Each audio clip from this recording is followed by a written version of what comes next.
revenue collection, and we've spent, now it's 99% on our capital expenditure. So those are the things that I just want to highlight, but in terms of the continued work that we are doing to improve the audit outcomes, we do have an executive audit tracking committee that is chaired by myself, composed of all the members of the mayoral committee. We do have a consequence management committee also chaired by myself, with the deputy executive mayor as well as the MMC for corporate and shared services, where we follow up on issues that have been raised by the AG. And it's not all 100% as yet. The progress has been made, but those are some of the efforts that I wanted to highlight. But I would like to give to maybe the accounting officer for his reflection, Chair, if that's allowed. Yes, it's allowed for him to do 2 minutes. Thank you, Chairperson. Chairperson, I will be, I will be brief.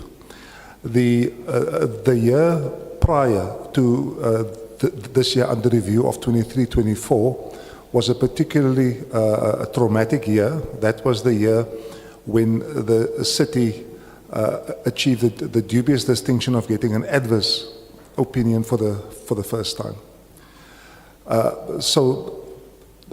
Based on that, there was a lot of work that had to be done in order to deal with all of the matters that arose out of that findings.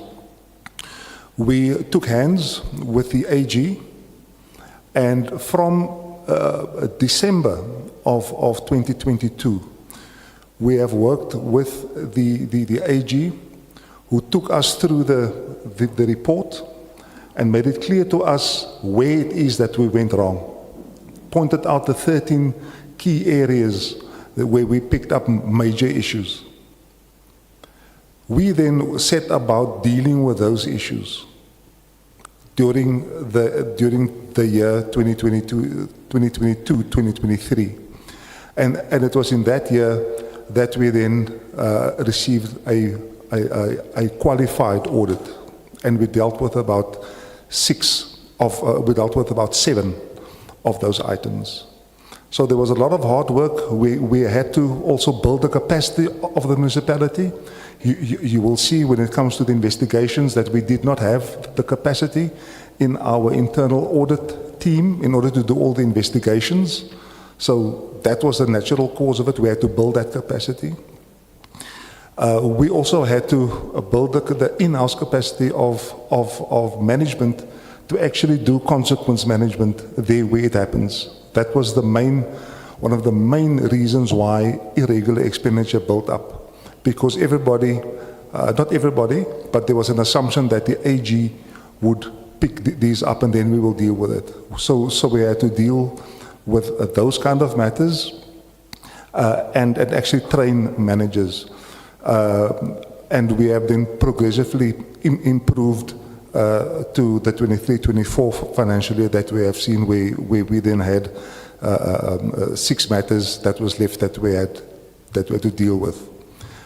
We would then welcome the opportunity to then take you through this report on the basis of the questions that you posed. Thank you very much, Chairperson. Thank you. At this point, we shall be doing questions. Let me see the appetite.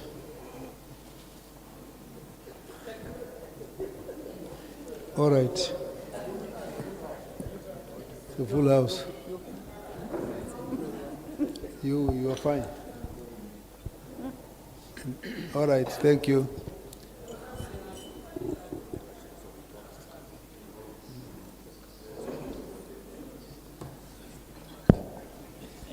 All right.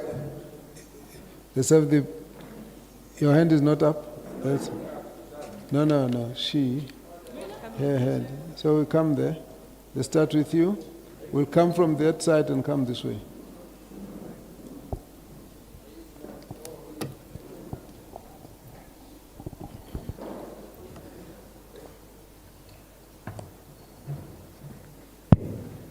Thank you, Chair, and thank you to the delegation, and greetings. I want to understand what is the strategy or the plan to move from the qualified audit opinion. If you look at the 5-year period, for 2 years in the beginning, there was an unqualified with findings, went bad to an adverse, still bad to qualified. So what are the interventions that are in place to ensure that the situation changes? Number 2, there is an irregular expenditure of about 15 billion. I just want to understand that and the consequence management related to that. Possibly the number of cases that are pursued, whether they are at MPAC or whether they are wherever, in terms of the stages, in terms of ensuring that that matter is dealt with. Number 3, some irregular expenditure relates to non-compliance or the issuing of tenders to companies that don't meet the requirements.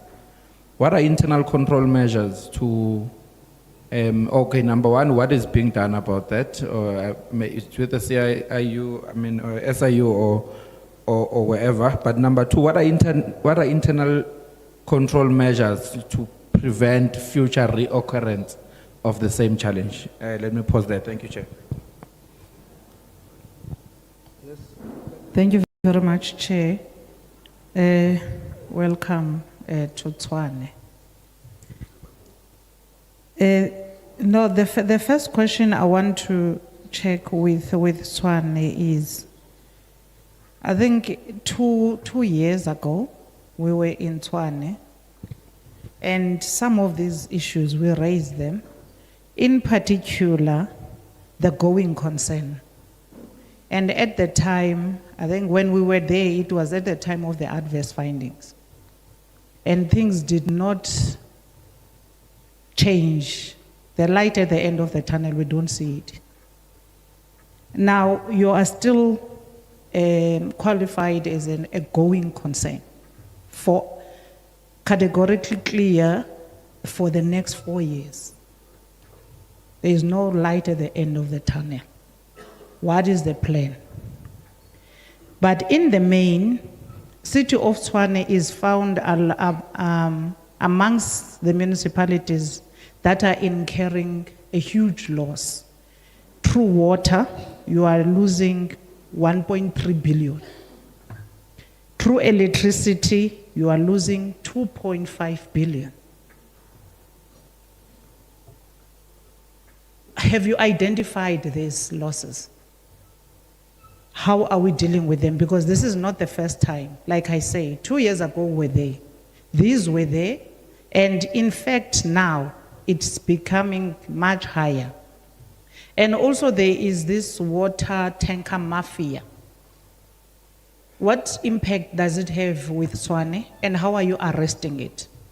Have you looked into the insourcing of water provision in Tshwane? Should there be water outages or pipe bursting and all of that?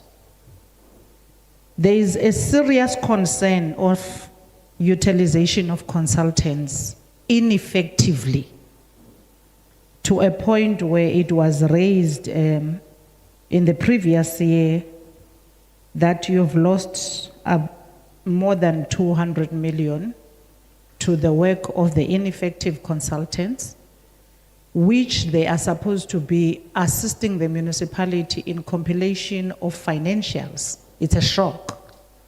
Why would Tshwane, of all municipalities, not in-source the skill and the qualification of financially aware personnel? Mayor, we have so many graduates in South Africa, and those graduates need to be employed. We cannot outsource financials to people who actually do not assist, because the Auditor General says that all of that service was ineffective. As such, it did not yield any good results for the municipality. Therefore, it's a complete loss that must be recovered. Are we finding this consultant who is incompetent? The person who hired them, what was the scope?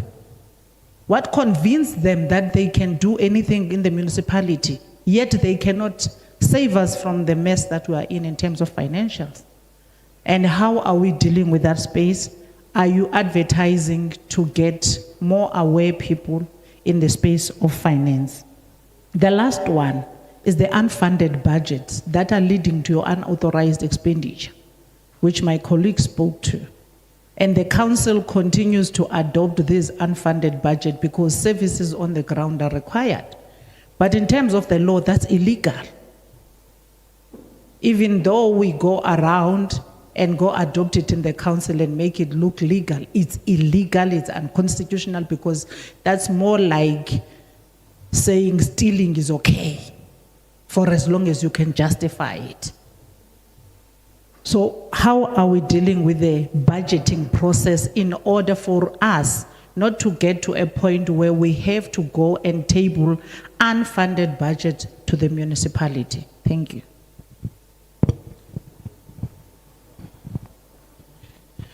Thank you, Kawazela. No, thanks. I'm also having just few couple of short questions. I think one is at 30 June last year, you were owed 28 billion by residences and businesses. And AG further alludes that 72% of this debt is unlikely to be collected. Mayor, how did you arrive at this situation? And what are the plans going forward to make sure that you don't lose this much of money? Two, I just want to check how long the MM has been there, particularly because I see that from 2020 to 2021, you just moved from unqualified to adverse. That's a big jump. I just want to understand what could have been the impact of that. I know the leadership is relatively new in terms of the position that they are in, so that we can understand what happened by those that were there before, particularly because they always claim that they are best governors. I just want to check the vacancy rate vis-a-vis the total percentage of your revenue that you use to pay salaries. Last year, have you paid any performance bonuses for the past 3-4 financial years? Thank you. Okay, let's get some responses. We'll proceed later. Thank you so much, honorable members. I will start. With I'm trying to leave the experts to go into detail. I think the first thing that I want to mention is that when we received the audit opinion, there were 5 root causes that the AG said if we can focus on those, it's going to help us to achieve or to improve our audit outcomes. The 5 that we had to deal with is the issue of SOPs that don't exist or didn't exist, the issue of record management, the issue of oversight that is not strengthened in the city. The other 2 were the assets and how we are keeping record of the assets. Yes, and the contingent liabilities. And so as the political leadership from our side, we just had to make sure that we've set up the structures. And hence we do have a functional structures in the sense of the executive audit tracking committee. We've got now the FDB that I would not say that it's 100% functional. I would say that in terms of their performance is still at 60%.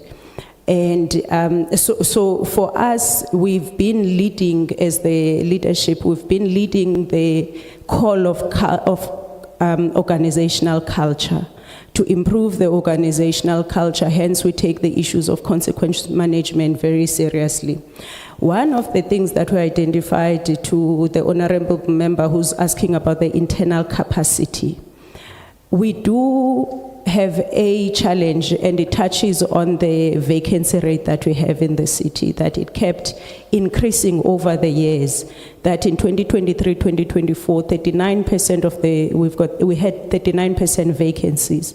And those vacancies were on critical service delivery departments like water, electricity, urban management, finance, legal, and it is across board. But what we've started doing even last year during the adjustment budget, we allocated the resources to just expedite the appointment of the critical vacancies, especially for service delivery, and we're working on that.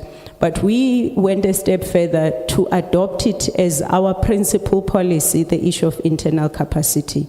Yes, even for finance, there are vacancies that we are filling. And as you say, there's no justification why a metro as big as Tshwane still relies on unreliable service providers. We do have a wide, citywide issue with consultants. If you're looking at our assets under construction, most of the problems that we have is with the consultants. We took a decision 2-3 months ago where even the architectural department, we said we're not going to use consultants on them, that we've got the team that exists, but the acting CFO can also talk about that. The issue of unfunded budget, it's something that I think it became a priority for this financial year. We had to take tough decisions because in terms of our predictions, it was supposed to only start the funded budget only in the next financial year. So we brought it 12 months earlier so that we can have a funded budget for exactly the same reasons that you are mentioning. But I wanted to bring the issue that I was explaining earlier that could be a concern to the committee to say, is this funded status sustainable or not? It is. And for July and for August, our collection rate has really been healthy. And then in terms of the debt owed to municipalities, we have zoned into the wards that don't pay. And there's a silent boycott, or there was a silent boycott by communities that they didn't pay for services. You would have seen the community of Harangua 2 Mondays ago, where one of their grievances was the issue of billing that dates as back as 2017. And so that's one reason. The other reason was the issue of the indigents. The city of Tshwane's threshold was 150,000 on the indigent until this financial year, where in terms of the budget, we increased it to 250,000. Also, the debt increased because we had child-headed households that have not been classified and billed correctly. But also, this part of the silent boycott was that the communities were saying we are billing them based on estimates. One of the priorities was to make sure that every month we have 95%, at least 95% of the bills that are based on actual billing, and we've been doing quite well on average of 94% on that. So what we have done as the council late last year was to propose to council to have a debt relief scheme where we written off for child-headed households, for inactive accounts. For households, we gave them a scheme where we write off if they agree to pay the certain amount. We did the same for business because in our analysis, businesses in Tshwane suffered during COVID, so we extended that scheme to them as well. And so the other one that I know was mentioned even earlier by Premier and MEC Maile and MEC Mamabulo is the debt that we are owed by government. We are winning when it comes to provincial government, there are agreements in place, but national government, we are not winning at all. So that is the other portion that we are owed. The city manager has been in office since August 2022. The last time before then, the last time the city had a permanent or an appointed city manager was 2019. There was a separation agreement with that city manager, and then there was a period of administration where there was Section 139. That team came with a person who was appointed as a city manager. When the administrators left, one of the administrators were left as acting CM until such time that the city manager was appointed in August 2022. I will hand over to CM to continue. Thank you, Chairperson. Chairperson, if I can just start at that last point, because I do think it's a valid consideration. So the outcomes, the adverse opinion of 21-22 then fell on this administration to then deal with. And it was then during that year of 22-23 that we have then I don't want to say the assistance of the AG, because that would not quite be correct to say that, but certainly with the guidance in terms of what to look for, that we have then managed to get an improved audit opinion for that financial year of 22-23, and that was then maintained in the 23-24 financial year. But just for the record, once you step into a job, you also become the father of all of the stepchildren. So that immediately became my responsibility. Then as far as the issue of the irregular expenditure of 15 billion is concerned, the executive mayor did mention that what it is that we did with that, but it was not so easy in the 23-24 financial year, the year that you are looking at, and that was so because we had to build the capacity, as I've indicated, of the internal audit. So we had to get a head of forensics, fraud investigators, etc., which is what we did. And then we had to tackle the investigations relating to about 13 billion rand of irregular expenditure then. And then we then did, and there were then a number of those cases, reports that went through to the impact. But that was not the end of the story, Chairperson, because as you pull a system. Oh.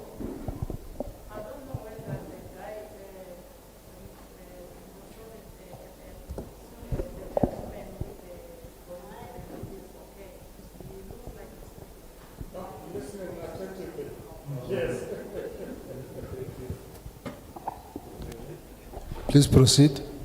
Thank you, Chairperson.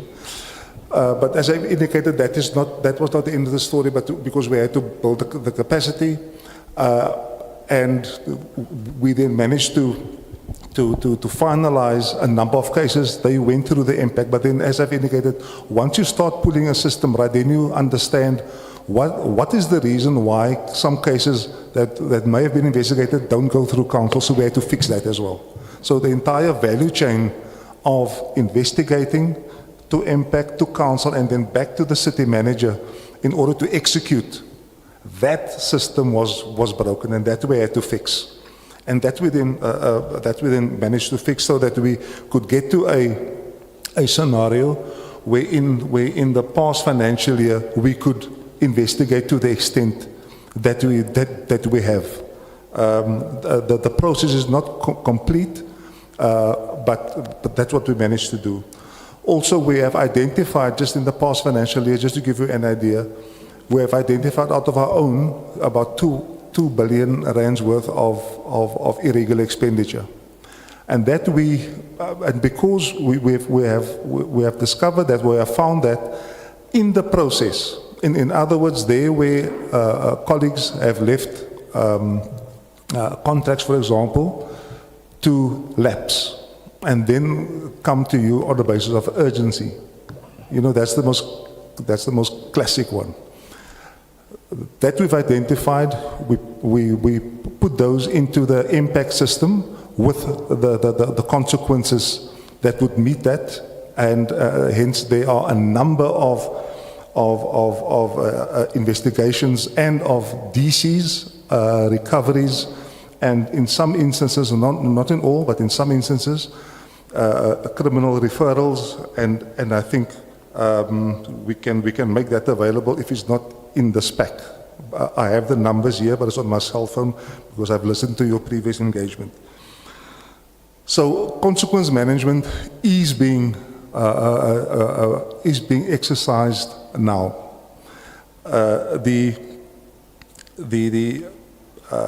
will leave the issues of tenders at the going concern issue.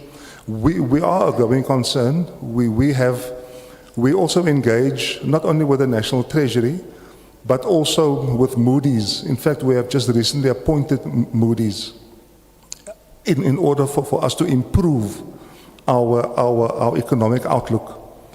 So being a going concern or being regarded as a going concern is very important for the city. So we do have that kind of advice to assist us. And we, in fact, then also achieved an improved outlook, economic outlook from negative to stable. In November of this year, we will go for another assessment, and we are very positive as far as that one is concerned.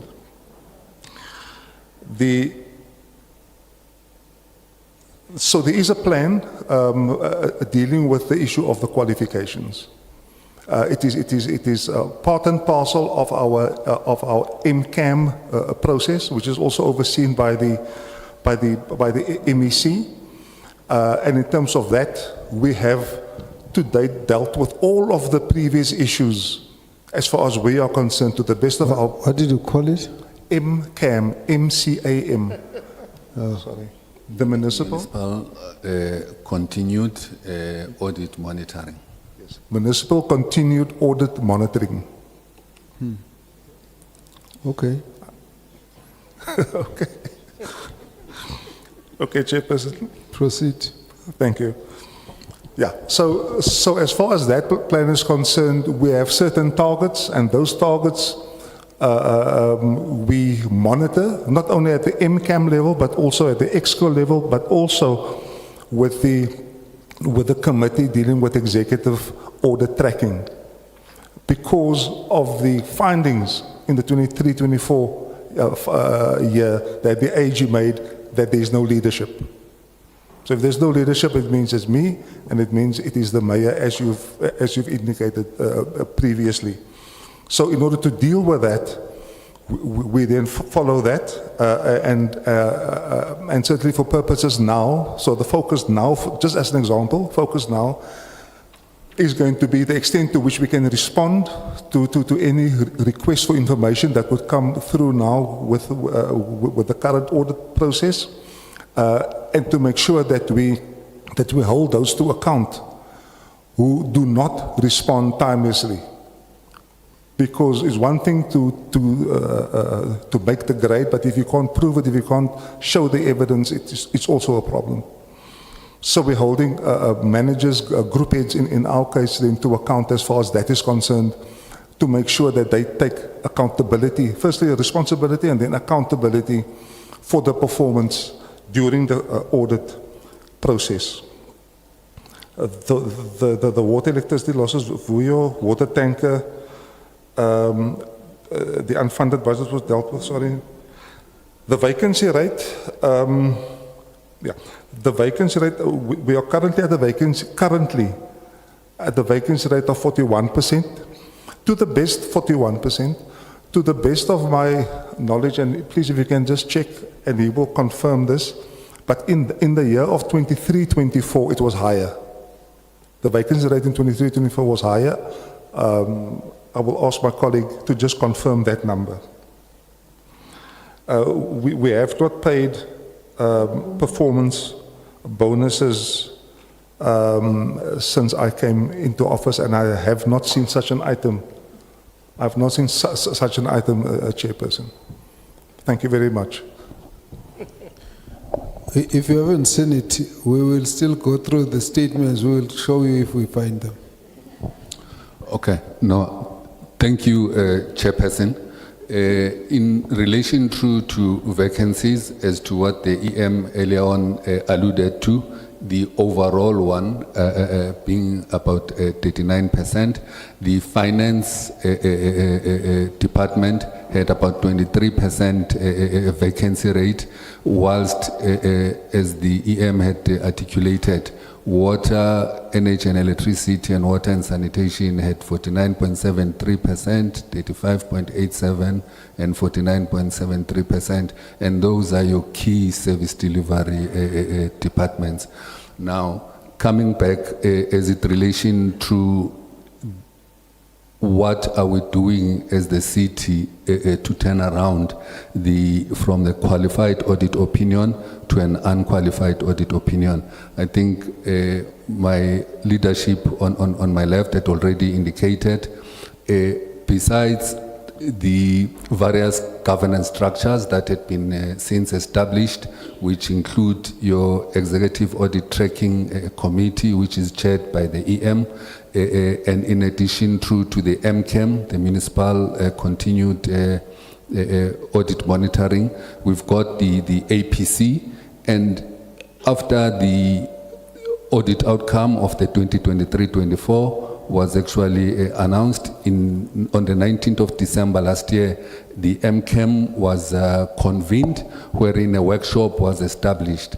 So what in that workshop, what was then since resolved was to establish 6 work streams for each of the qualification areas, and each of those work streams were led by a senior official at divisional head level, with the buy-in, such that as a city, we go back to the basics. We inculcate the culture of discipline, of doing what is necessary on a daily basis, culminating in a monthly reporting.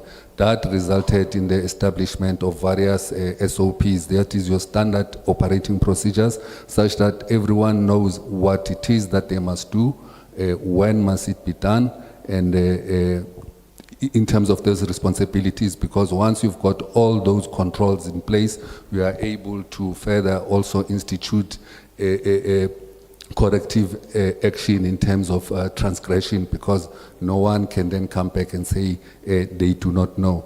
Now, this audit action plan was drafted, and we used the Circular 113 process, where the National Treasury web portal, where we documented all those audit findings, and the various audit action plans were considered by the line managers and ultimately approved by the CFO, as well as the CAE from internal audit.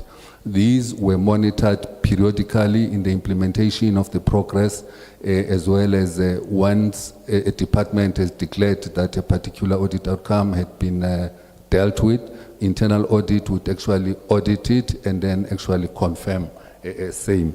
As in terms of that, 98 out of the 205 was validated by internal audit as actually resolved. 49 findings also marked as complete, because when the current audit cycle then started, the internal audit had to divert its focus area to those specific areas. So the long and short of it, there is a plan that is currently in place. It is being monitored and reported at various governance structures to ensure that the institution actually turns around the situation. And then there was also the question about the extent of the debtors book of the city. That is quite huge, at 28 billion. What the city has since done, and the early green shoots are actually starting to show. The EM did indicate that as part of the financial recovery plan, the MECO and Council adopted a mayoral charter on revenue enhancement as part of the improvement process. That whole revenue enhancement and improvement program culminated in various governance structures which are monitored periodically, in fact, on a weekly basis in terms of revenue collection, the performance, where we monitor and are able to ascertain as to whether what corrective action need to be taken. I think the EM also alluded that during the year, as informed by the deliberations in those governance structures, the city developed an incentive scheme and debt relief, which also included amnesty component, particularly to try and also deal with the aspects pertaining to electricity losses, particularly those non-technical one relating to illegal connection of electricity.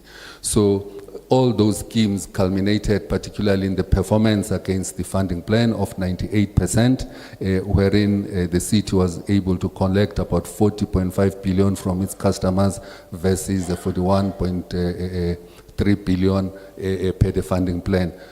And resulting that in the run-up to the approval of the 25-26 budget, also National Treasury confirmed in terms that the 25-26 budget of the city is actually funded, and hence then the utterances by the EM indicating that notwithstanding the funding levy a legal matter, we still had a little bit of room to play with in order such that the impact is not as dire as it would have been if the budget was wholly unfunded. So in a sense, there are those plans that are currently unfolding. I thank you. Chair, I will respond to the questions that relate to the water losses, electricity losses, as well as alternatives to the water tankering. Chair, indeed, there are various types of losses. It's technical and non-technical losses. Where we are experiencing challenges mainly, it's on non-technical losses, which is mainly people who steal our water and we don't bill them. The second aspect is technical, which is as a result of aged infrastructure, and I can say with confidence that the newest asset that we have, both in electricity and water, is more than 50 years old. What are we doing? I'm not going to talk about the history or causes. There are various interventions, Chair, that we have put in place.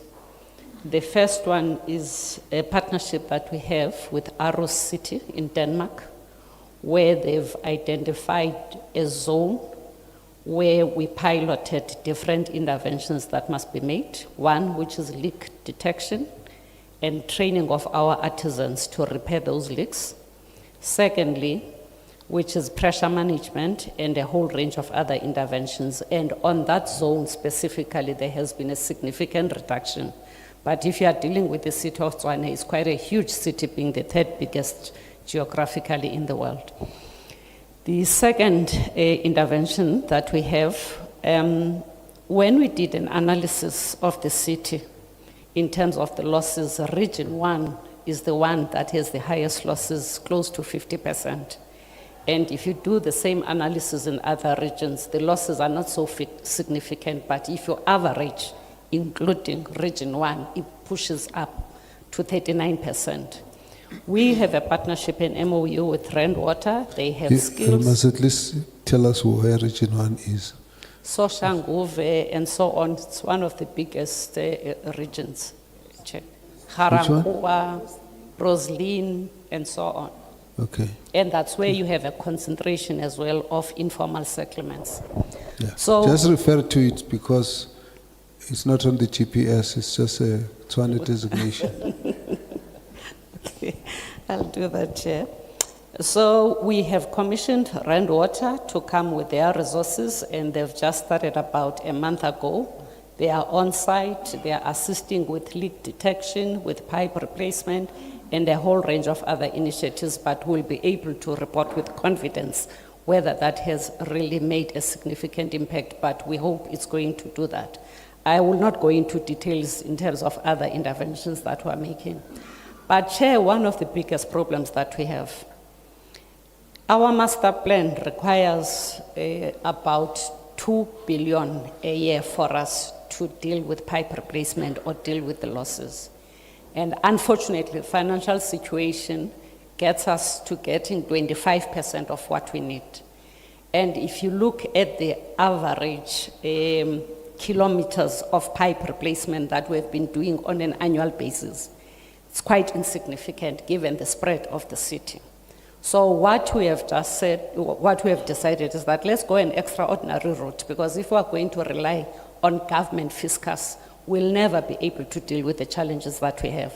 Currently, as we speak, we're busy working closely with National Treasury.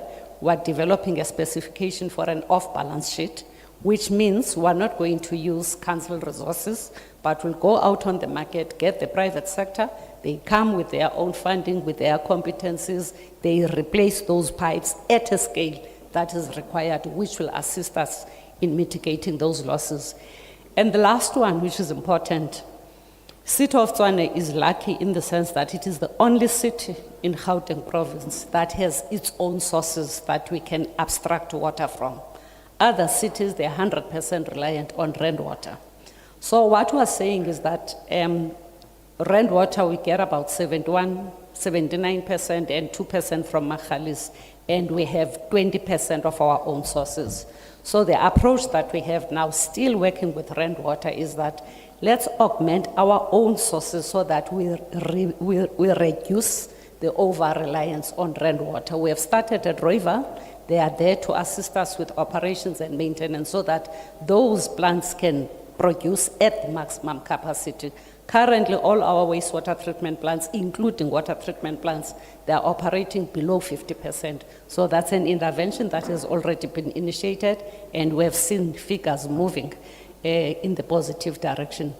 So we are concerned about water losses, but we're doing something, and I have no doubt in my mind that in the next financial year, there will be an improvement. Our target, based on the current financial contribution that we're making, is 2% per annum. But if we go the off-balance sheet, we can increase that to 5%, which will be quite significant. 2%, 5% of what? 2% reduction based on the resources that we have. Hence, we said this is not assisting. Rather, let's go out on the market, get the money from the private sector so that at least the minimum threshold that we can put per each year is 5%. Which means in 6 years' time, if we continue on this trend with the current losses, we would have reduced losses quite significantly. Okay, proceed. All right. Same applies to electricity, which is not bad comparatively speaking. Currently, we're at 17%, which is a significant improvement from the last 2 financial years. Chair, 7%, I am told, I'm not an electrical engineer, it's inevitable. Sorry, what is 17%? 17% of losses. Your losses are Electricity. 17%. 17% No longer translated. 30. No, the 39 is for water. Oh. And then now I've moved to electricity, And electricity is, at 17%. and that's an improvement. It's an improvement comparatively speaking. If we look back to the prior years, we were above 20%. I see. Yes. Because the Auditor General was comparing you with the, Last.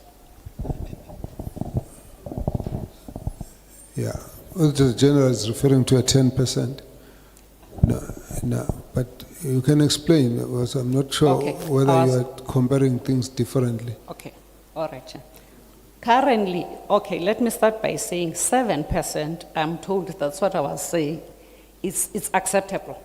There will be inevitable distribution losses in the bulk network. So we're not called to account on Okay, that. no, Apparently. that's fine, I get you. Let's Yes. just get back. Sure, AG is saying the norm is 10. yes. You were 17. We're 17, yes. You are 17. You used to be what? We're about 22, if I remember You used to be correctly. 32. Yes. And on water? On water, we're doing very well when there was major investment in the infrastructure 5 years ago. But in the last 2 years, we have been doing badly.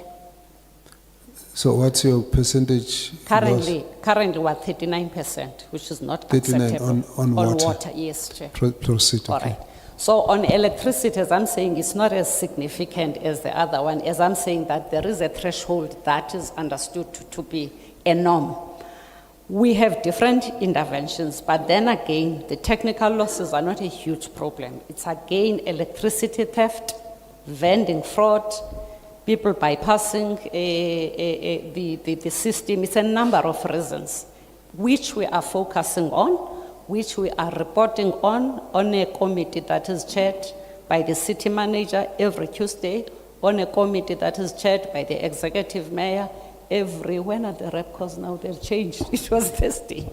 Yeah, every Thursday. Chair- Let's round up that. All right. Yeah. Chair, there's a significant improvement here, but one of the key decisions that we've taken as a city, which will go a long way in reducing this theft. We go and disconnect, but a month later, they reconnect. So it's toing and froing, which does not help. So we've taken a model of the city of Cape Town. We're saying that if there's a criteria that we've developed, if there's a bulk infrastructure network, and you can identify individuals that occupy certain stands, even if they don't have title deeds, which is the current policy. Let's give those people, or have a process of identifying occupants and give them certificates of occupants. Let's extend the electricity, because it's inevitable they are going to steal. If we give them, we formalize it, they are going to pay. So those are one of the measures that we're putting in place to make sure that people pay for electricity. So we are extending. We're also doing a number of interventions where we're triangulating information, looking at the GIS billing system and looking at areas where they are getting services, but we don't get them in the billing system. So there's continuous audit where meters have been converted from industrial to residential. We are doing audit and we report on a weekly basis. Hence, there is an improvement. I'm sure in this financial year, there will be a percentage movement. Water tankering, it's a problem. It's costly. It's not sustainable. We're aware as a city. What are we doing? Chair, the first thing I will say, and I hope I'm not going to rock the boat. There's a study that was done by the ex-statistician general in 2021. He indicated that on a monthly basis, there's a daily influx of 10,000 illegal or undocumented foreign nationals that get into the city. And it's only an insignificant percentage that migrates to other cities. Now, what that means and what that has resulted into. In 2021, we had 240 informal settlements. As we speak now, we have 530 informal settlements. And we have a constitutional obligation to provide water to those people. And if we don't, South African human rights for lawyers, they are on us, they take us to court. How do we do that? Because the infrastructure that we have, including the sources of water that we have, they are not adequate for us to provide or to extend the infrastructure to those settlements. So water tankering is a problem. What are we doing? One, there's a committee that we have established to develop alternative sources of supply. We're working as well with different institutions, your CSIR, your Water Research Commission, your University of Pretoria. The brief to the University of Pretoria is for them to do a cost-benefit analysis, wherein we're saying they must compare what will be the ultimate cost if we own that fleet to provide water. We do have own fleet, but it is not adequate to provide to those communities. So that is underway. Other options, we are looking at different technologies. There have been presentations to us, but unfortunately we have to use institutions that have the necessary competencies to be a sounding board to those competencies. We are looking at rainwater harvesting. We are looking, as I indicated earlier on, that we are augmenting our own sources because it's less costly to produce water that you are generating on your own than going to rent water and buy that water. The same issues that were raised by the city of Johannesburg. Also, as part of mitigating costs, we have called the service providers, indicated to them that unfortunately, because of the financial burden that we find ourselves in, we will not be able to deliver water on a daily basis. So we've reduced from 7 to 4 We have spoken to the communities for them to understand. So we are doing something, Chair. It has not yielded any results, but we're getting a lot of pressure from our MACO to make sure that we reduce cost when it comes to water tankering. It's going to be a process, but we're committed in really dealing with this issue. Chair, if I can just fill in on one question that was not fully addressed. I think the issue of mafias, Honorable Member, we do have water tanker mafias, we do have transformer mafias in the city. The water tankers, a few Fridays ago, after we made this decision to reduce the number of days in which we deliver water, there were people who had rifles who were stopping service providers from getting water from the hydrants. And we did not change the decision because obviously it had financial implications. But we do have that kind of a mafia in the city. On the side of transformers, even for ESCOM, it's not only for us. When you go to the informal settlements where we have not given electricity, there are many ESCOMs and many City of Tshwane that own transformers and making communities to pay. What we have decided to do is to identify 6 informal settlements that we are busy metering as we speak. And with that 6, it's our pilot project. While we have issued an RFP for those who can give alternative sources for sanitation and watering services. What we also did on the side of water tankers is also part of the pilot.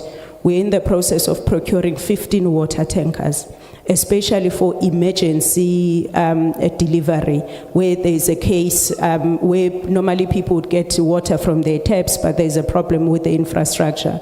So those water tankers should be delivered before the end of the financial year. We're doing the same with waste, which is another challenge that we had last year, that when we changed the conditions of the waste contractors, we had a boycott where for a number of days we couldn't collect waste.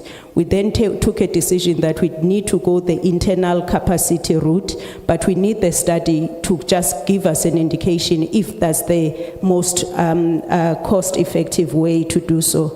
The last point is that on the side of corruption that we found at supply chain, there's work that is being done. I was hoping my colleagues will touch on that, but we are going full-blown on the online tendering system. We have done it in phases. Now we're up to 750,000 rand in terms of the tenders that are being processed through the digital platform. We are starting the pilot in the month of November for the open tender system to go online, with the plan that in the next financial year, all the tenders will be processed online. So I thought, let me just add on those 2, Chair. Thank you so much. Thank you. Let's get the next set of questions.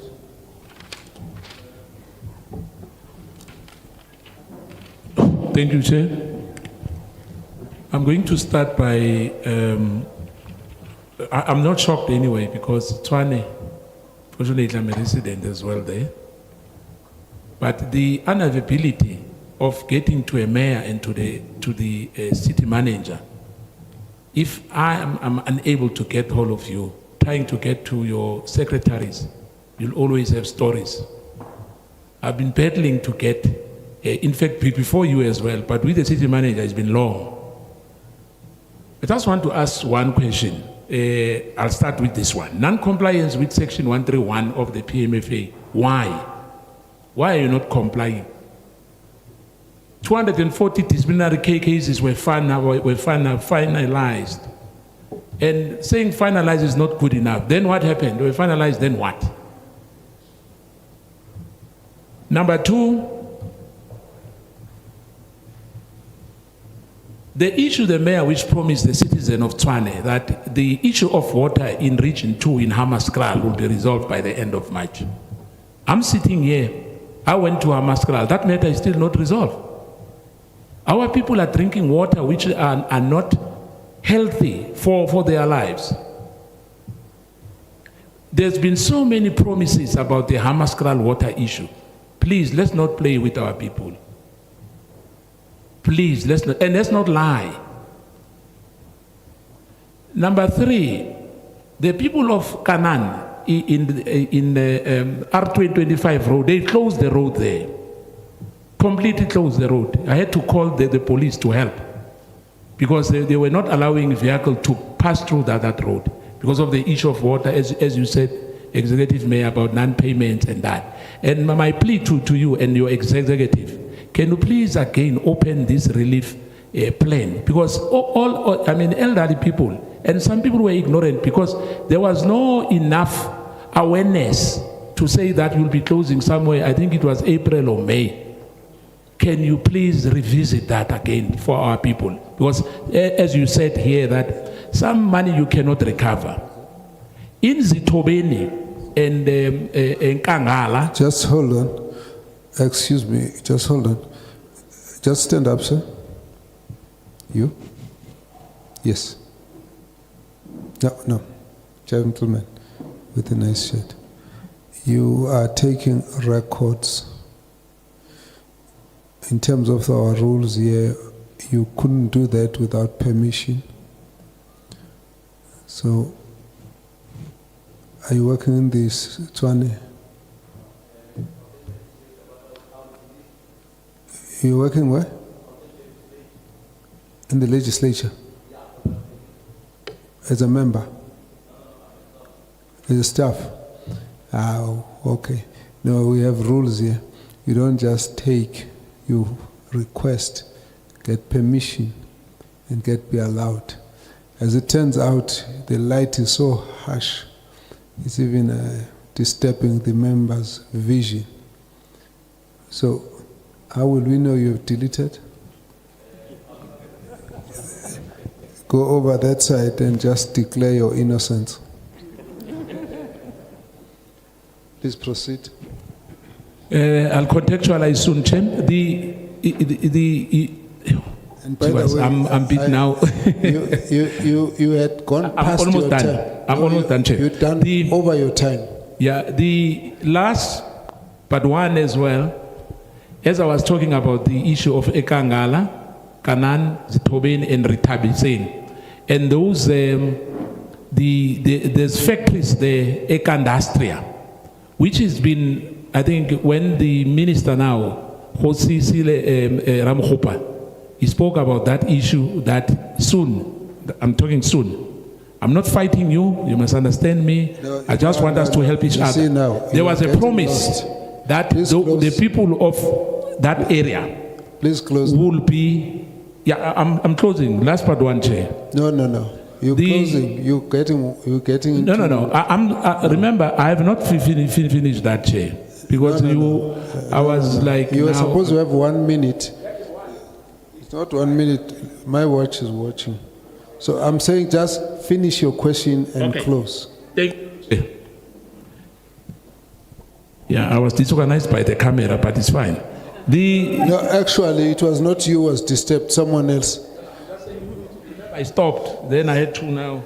No, but that is in May. The last one, Chair, was about that Ekandastria, to say, when you send people to come and recover, sometimes they close, they bend, they close roads, they do all those things. Can you please assist the process? It's been going on for too long, the issue of Ekandastria, which can help for people to be able to get their job. No, close it now. Close it now. Let's move on. Thank you very much, Chair. Greetings to Mayor and the team. Firstly, through to you, Chair, I want to confirm who's the Deputy Mayor? The name? Is Modize, still Modize? Yes. All right. Can you kindly update us regards to the case that involves Modize? The case of corruption that is under investigation, whereby the Auditor General flagged it on a security contract that was alleged linked to Modize. In all other cases of corruption that involves payroll, fraud by an imposter, bribery by a revenue collection employee, including the Department of Police. That is number one. And then please take us through, there is an outcry in terms of illegal appointments, including the city manager, I think one of the team members was introducing himself as the acting CFO. So can you just take us through into confidence about the appointments of CFO, city manager, COO, chief audit executive, including the chief of police? Mayor, before you came into the office and the team, there was a report of insourcing about 4,000 security guards in the city of Tshwane. Please update us because that matter was become a problem and also involves the workers of Tshwane. So can you update us? How did you resolve it? How far with that case? And as we are sitting here, Mayor, people from Tshwane, because of unemployment, so I think there are reports that they have just gone and occupied Roslyn Industries. So what is the plan with the city to address the issue of unemployment? Because now people are very much agitated. It started in Durban and all over the country, so now is in Tshwane. At least we are having you here. So there's the Auditor General is saying that you don't have an appetite of investigating UIFW. Can you take us through what are you doing? In terms of the fruitless and wasteful expenditure, is increasing, Mayor and the team, from 793 million to 2.9 billion. So what could be the challenge and how are you addressing that issue? As well as the, you spend, one of the colleagues spoke about the use of consultants. So far you spend about 5.8 million on consultants. I listened to you try to justify why are you using consultants as well. The quality of your financial statement and performance report is very poor. Why is that? It is said by the AG. Thanks very much. Sorry, can you just go back? What aspects of the appointments do you want us to look at? You must clarify it because there is a report that you have followed the illegal appointment procedures. On all of those you've mentioned? Yes. You've heard it's a written report? Yes. Oh, okay. Thanks. Thank you, proceed. Next, yeah. Thank you, Chair. Mine is also on the annual financial statement, whereby when you read the presentation from the municipalities, it justifies the problem by referring to historical context and lack of capacity. So I would like to check with the municipality that when did they realize that there's a need of capacity within the municipality? Was it before or after submitting the AFS? And also, Chair, 5.8 million, it's a lot of money to be paid to someone who gives you low quality of work. It's like building a house without proper ventilation system. So going forward, what is it that the municipality is going to do in order to rectify this situation? Lastly, Chair, can the executive mayor please break down the 15 billion UIF and also indicate which department has contributed most to these funds, and are there any consequence management associated to this matter? Thank you, Chair. Okay, let's go to responses. Thank you. Thank you, honorable members. I will start with the issue of Hammanskraal water. Indeed, honorable members, that remains a thorny and really heartbreaking situation in Hammanskraal. We made a commitment together with the Department of Water and Sanitation and Magalies Water that all the communities that have been deprived of clean water are supposed to be provided for by the Royal Wastewater Treatment Plant should have clean water by June 2025. And the project was in 4 phases. The first phase was supposed to be delivered in September 2024. We delayed to deliver until January 2025, which then pushed back all the other modules. The last time that we met the community of Hammanskraal with Minister of Water and Sanitation, MEC Mamabulo, and Magalies, we then promised that community that as we were launching end of June, it's going to take a few weeks to deliver clean water to their taps. There have been, I will call it excuses after excuses, honorable members, from the side of Magalies Water, who is the implementing agent for that project. We engage with them on a daily basis at a technical level, even with the Minister of Water and Sanitation and the Deputy Minister and MEC, to a point where we were even exploring bringing capacity. For us as the city of Tshwane, because we are responsible for reticulation, we have done the part that we were supposed to do. But where we are struggling is that Magalies Water is supposed to deliver 12.5 megaliters, but they've not been able to give that capacity.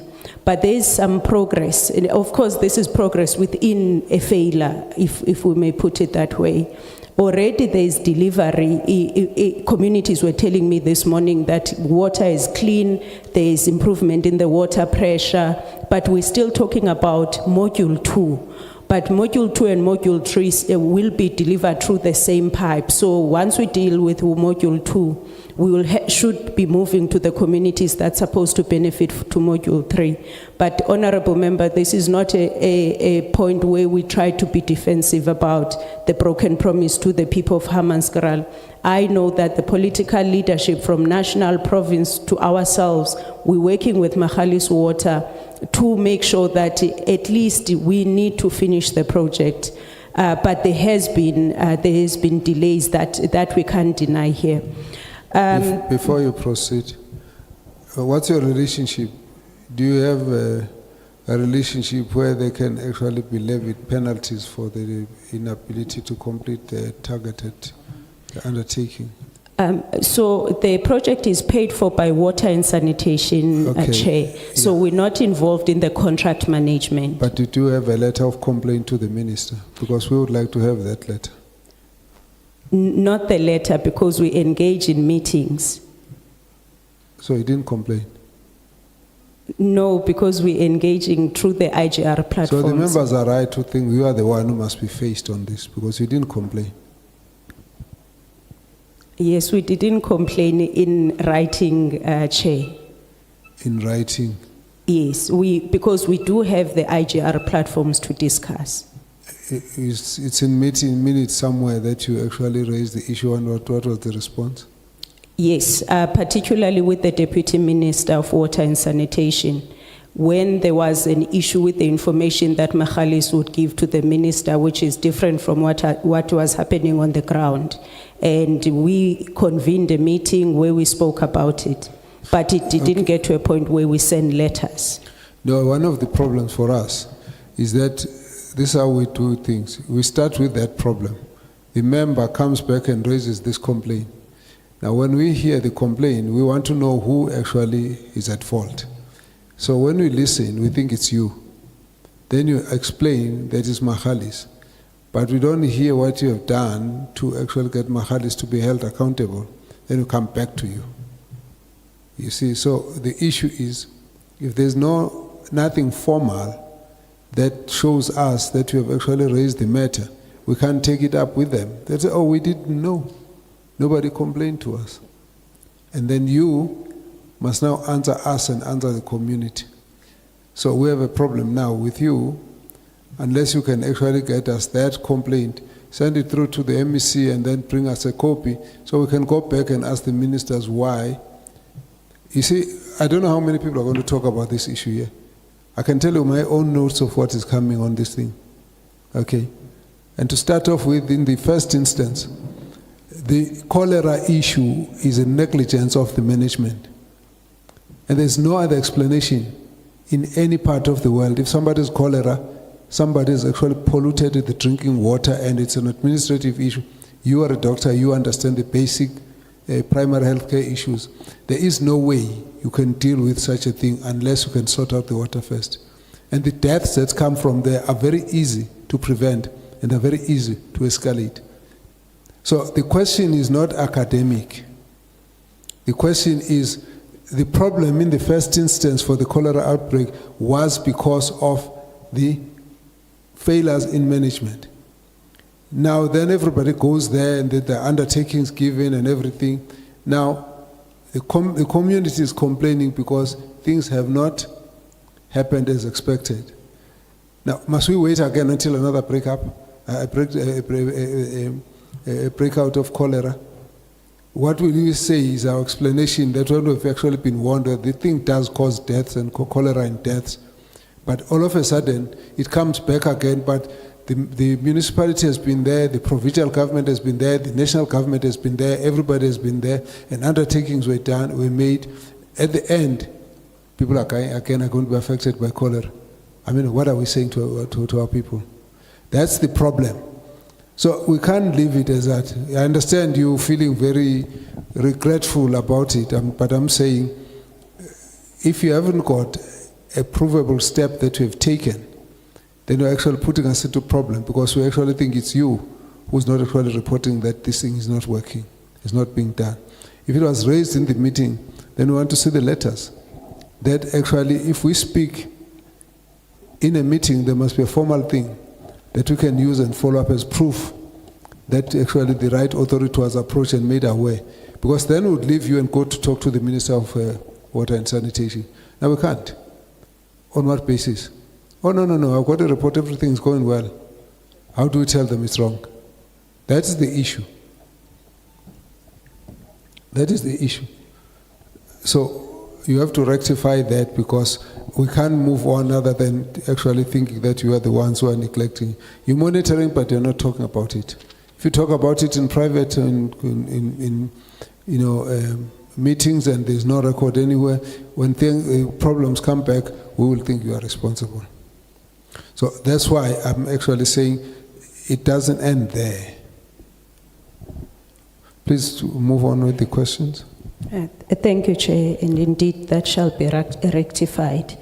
On the issue of the relief scheme, Honourable Member, it's definitely one of the things we're considering, because the uptake was quite slow at the beginning, and because there was misinformation about what the scheme is saying, but also the issue of awareness. We have received over 22,000 applications for the scheme. We then said, let's close, let's process so we can learn from the process, because it was not a simple process as well. So it's definitely something that we will consider to take back to council to reopen once we finish with the over 22,000 applications that we have. The issue of bronchospray, we're still dealing with issue of the border issues, cross-boundary issues as the city of Tshwane. It's not only Eka Industrial, the Babelegi Industrial, the Rangoa Industrial. It's something that we continuously raise with the province, the premier, the relevant MEC for Kota, and other ministers, because it's something that has not only stalled economic development, especially in the former industrial areas, but the issue of title deeds that from Mpumalanga as well as Northwest. We have made progress with Northwest, but specifically on the issue of Eka Industria, it's one of those issues, but we are in touch with the industries in the Region 7, including those that are in Eka Industria. The issue of irregularities in the appointments of senior managers, specifically the irregularity that was identified was on one position. That one position was the position of the management and support officer. We approved the appointment, I think, February 2025. The MEC wrote back to us around 2nd of June, where he raised that the composition of our panel included 2 councillors, and the regulations don't allow so. In our response to the MEC, we said this has been a trend in the city, that all the Section 56, in fact, the Section 56 that you have identified there, the composition of the panel included the 2 councillors. And we then sent a subsequent letter to say, now that we have read the resolutions for the city manager appointment, also that panel had 2 councillors. Can we get guidance on it? We then left it with the MEC, who then contacted National COGTA and yet to guide us in terms of how we are dealing with that issue. So I just needed to clarify the nature of the irregularity. It was in the composition of, and we are just waiting for COGTA then to guide us in that regard. The issue of the insourcing, in 2019, yes, the agreement was that there should be 4,000 security guards that are insourced. Fast forward to 2021, the mayor then was Mayor Randall, so that should be the correct financial year. There was a resolution where council decided not to insource the 4,000 anymore, but instead insource the ones that were already on the system, which was 1,283. Security guards. There is that resolution, and so what the current resolution that we have and the principal decision that we've taken is that those security guards were insourced without benefits. So you have people that have not been deployed to work, they don't have PPE, they don't have tools of trade, and the principal decision that we've taken was to say, can we please complete the insourcing process, which would include empowering them. The training has started. I mean, it's been happening for a couple of weeks now. There is a report that we approved in terms of phasing in the benefits for those. Just hold on a bit. What is the issue? Take the thing. Sorry. Put the thing here.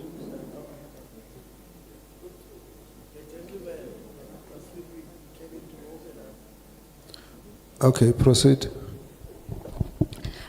So the recent report that we took was that we're going to phase in the benefits which we have approved already. So the number that we are currently working with is the 1,283. You raised an issue about the unemployment rate in the city of Tshwane. Indeed, the unemployment rate has been increasing in the city of Tshwane, that in the first quarter, our unemployment rate increased to 38.7%. And most of that, about 60% of the people that are unemployed are young people in the city. However, we saw some degree of progress in the quarter two, which is the latest, where 57,000 new jobs that were created in Gauteng, which was 85% of the jobs created in Gauteng came from Tshwane, which is something that we are looking into to say what were the causes, how do we capitalize. But obviously, we don't want accidental successes. The city in April adopted an economic revitalization strategy for 2025 to 2029. In that economic revitalization, just briefly, we identified 11 sectors that already exist in Tshwane, that if we support them, it can attract those sectors can attract between 17 to 26 billion rands over the 5 years, which translates into average of 3.9% economic growth. But in real job creation should give us about 80,000 new jobs, both in the formal and informal sector. But we didn't end there, because we need to support the sectors. Next week, on the 10th, we have an investment summit where we are targeting to attract about 5 billion rand by December of investment into the city, which include the investment that's already in the pipeline. And we are taking investors on board in terms of the interventions that we are making as an incentive to invest in Tshwane, the infrastructure development plans that we have, but also the assets that are owned by the city that will enable the sectors to thrive. So that's the one that I wanted to touch on. In terms of what are we doing, we saw the images in Roslyn, and it's something that we should concern all of us. In terms of the investigations of the UIWF's honorable member, I did say at the beginning that we did not, yes, AG for the 2023-2024 had said that we're not doing anything, but we took that seriously. So in the past financial year, we were able to investigate over 14 billion rands, and further 4 billion rands is being investigated this financial year. What we have done of the 14 billion rand that has been investigated already, 10 billion has already been processed by MPEC, and the further 4 billion rand has already been submitted to MPEC for processing. So we took it seriously that even during the adjustment budget, we allocated additional funds just to augment the capacity to investigate. So I just wanted to give that assurance as well that it's something that we take seriously in our efforts to improve our audit outcomes, but also how the city just hold people accountable, because there is monies that are recommended to be recovered from individuals and companies as a result of those of the processing by MPEC. Sorry, honorable members, we will not do any tea break, but tea is available. So please take your own break and go and have some tea and come back. We will not take a break. Please deal with the next issues. There's a question here I was hoping you were going to deal with. The case involving Deputy Mayor. Thank you, Chair. Sorry, I didn't touch on that. When the issue was raised by one of the members of council, I obviously referred it to be investigated. We appointed an investigator. The city manager tells me that I'm getting the outcomes of the investigation tomorrow. We can share the outcomes. I haven't seen them as yet, but that's where we are in terms of that investigation.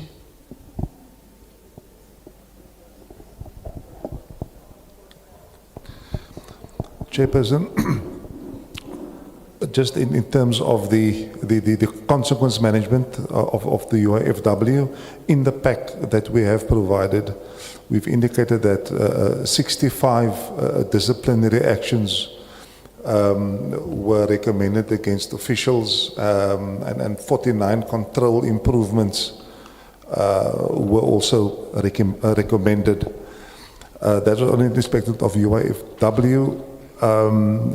In general, in terms of holding people to account for less serious cases during the course of 2023-24, there were just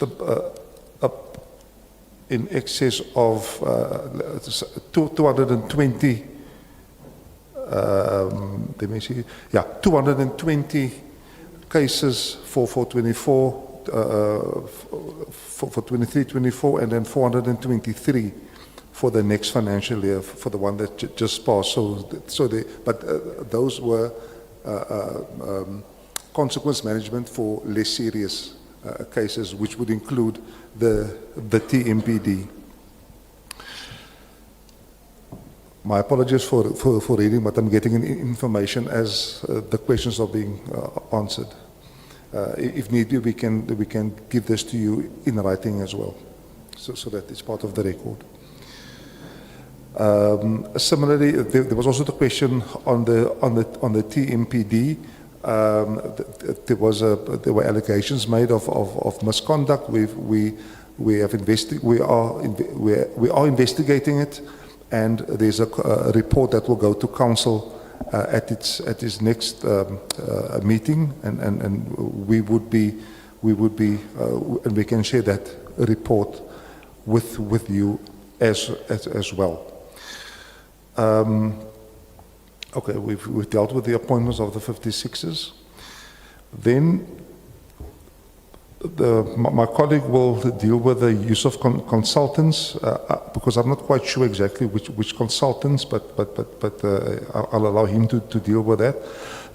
The performance report is a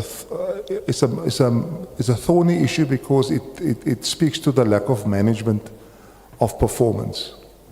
Because the issue that the AG has raised with us is that you say you have reported, you say you have performed, but the evidence that you are giving to us is not reliable. That shows that there is a problem with the management of performance. So during the course of this, of the past financial year, we have put considerable effort into improving the quality of the information that we get on a quarterly basis. That would have included also adding to the capacity, appointing personnel that would then also deal with that kind of managerial processes. So that has then also happened, and we should be able to see during the course of this audit what kind of improvement that would have brought to bear. So the lack of capacity really, as I've indicated earlier, becomes more apparent as you try to correct the system. Then you realize that those vacancies that one would have ignored, those are the managerial vacancies that would have enabled you to have sufficient control over what was happening on the ground, and hence the investment in that kind of capacity. Thank you, Chairperson.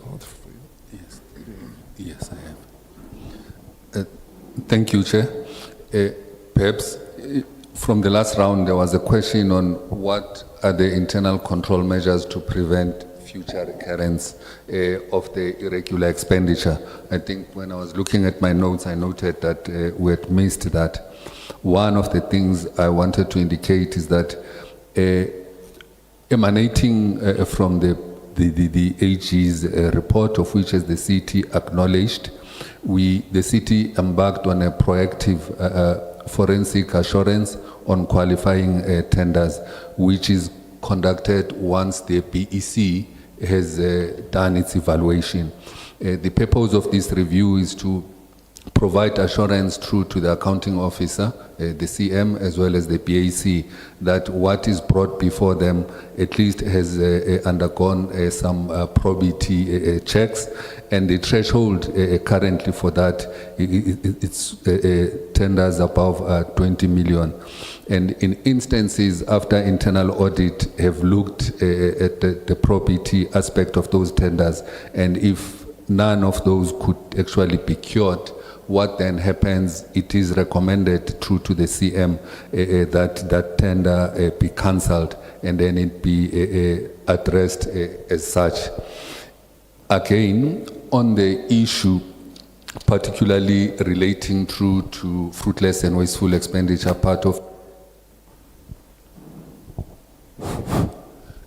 is that what is the primary cause? You'd recall that the city, obviously, we did acknowledge that it had liquidity challenges, and the plans that have been put through, particularly with the mayoral charter on financial recovery and so forth, has resulted in this turnaround. Hence, we're starting to see the green shoots. But primarily, the city was unable to honor its obligations towards ESCOM. That resulted in a debt having accumulated to the tune of about 6.6 billion, which was not being paid. And you'll recall that in December last year, the city then concluded an agreement with ESCOM, which through agreement was made an order of court, such that all those arrear amounts are actually ring-fenced on certain conditions, that the city maintains the current account on current, and no interest will be charged, and there are certain payment terms that actually guide the city and ESCOM as to how to repay that amount over a period of about 60 months. So far, out of the initial debt that we resumed the arrangement with ESCOM of 6.6 billion, 1.1 billion of that has been paid. There is a balance of 5.5 billion, and that enabled us as well to remove it from your current liabilities to your non-current liabilities, because a certain portion of that is payable in periods longer than 12 months. But the interest charges that we're incurring from this huge amount from ESCOM also contributed to the fruitless and wasteful expenditure. Just wanted to highlight on that part. And then I think if members, as well, you Chair, would have been taking cognizance, particularly of the media reports, that what the CM is actually relating to, there has been a headway made, particularly since capacity had been built in the forensics department within the city and criminal cases opened, that some of the officials who were actually involved, I think there was a question particularly also relating to revenue, where they have been actually arrested and such things, media statements in the city to alert and raise awareness among staff members that there would be consequences for wrongdoing. So such a sterner action is being taken in instances where wrongdoing is found. And in finalizing on when did the municipality realize that the capacity was inadequate?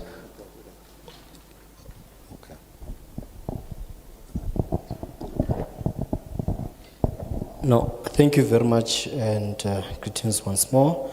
So, the chair, the issue of the insourcing of security guards, I think the leadership will have to fall short in terms of the posture of the government, irrespective of the council resolutions that had been passed by different administrations, is that it's been attended to, and we understand the plight of the security guards who are working without UIF benefits, some of them, who are constantly on contracts and are not being looked after.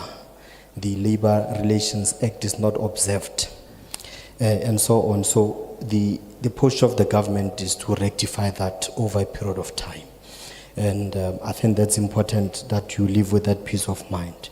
And then on the issue of the unlawful appointments on the Section 56 managers, I think the MMC the MEC may also want to chip in terms of the commitment of how is he going to deal with it, because it's an IGR matter.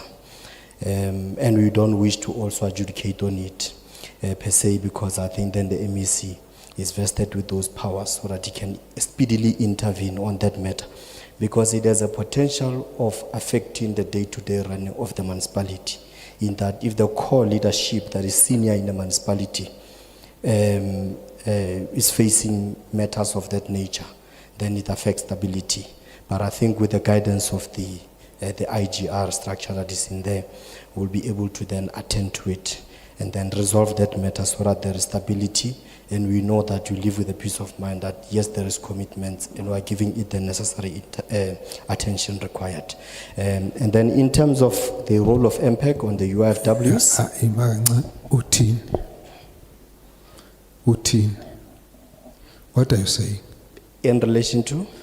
Just what you finish before you go to the next point. What are you saying? The IGR matter and the Section 56 managers.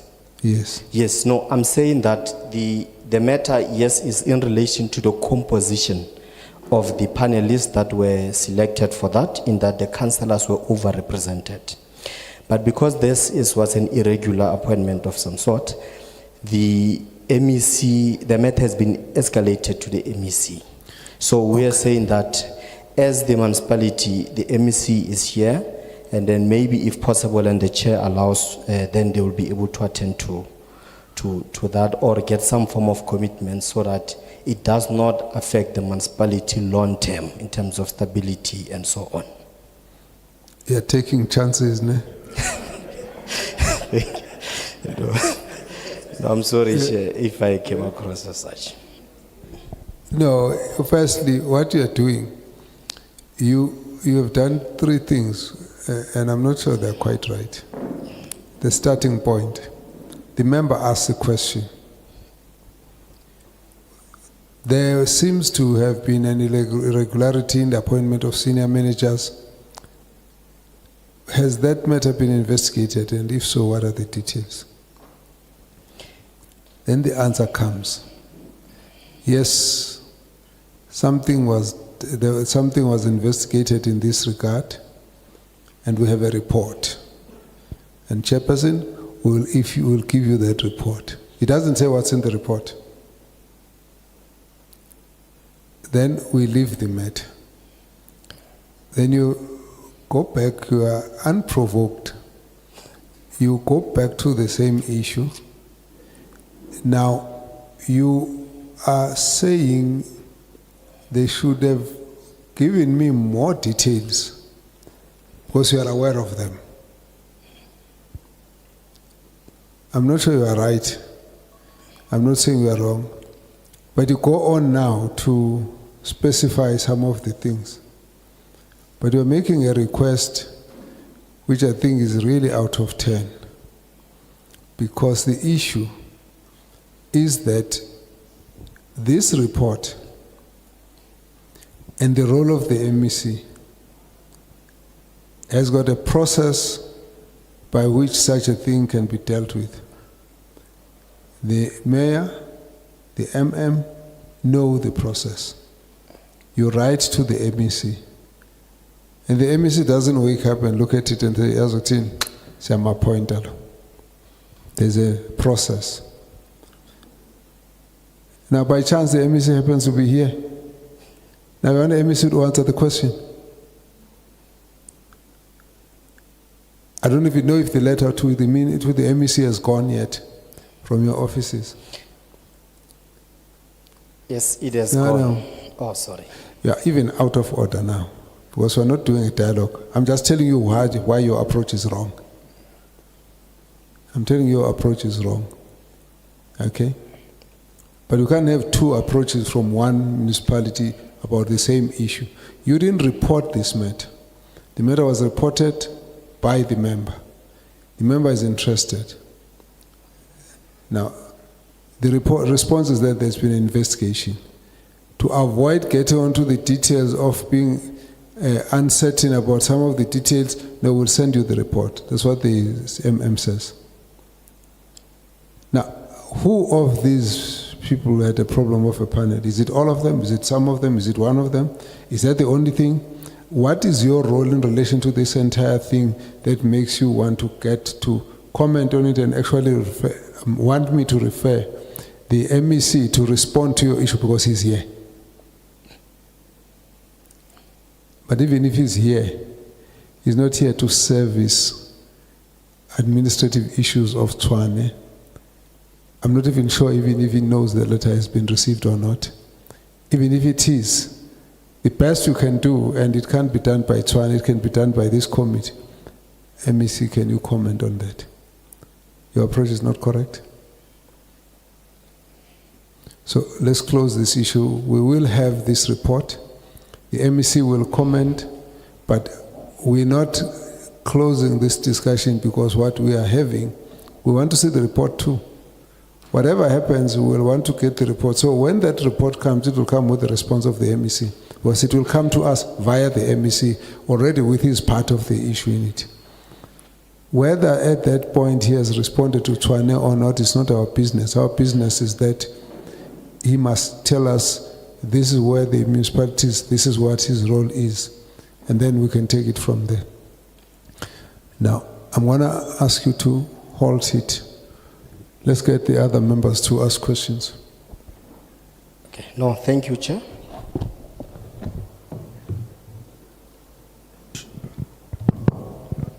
Yeah, thank you, Chair. Chair, just to remind the leadership of Tshwane about the question with regards to the deputy mayor. It hasn't been dealt with.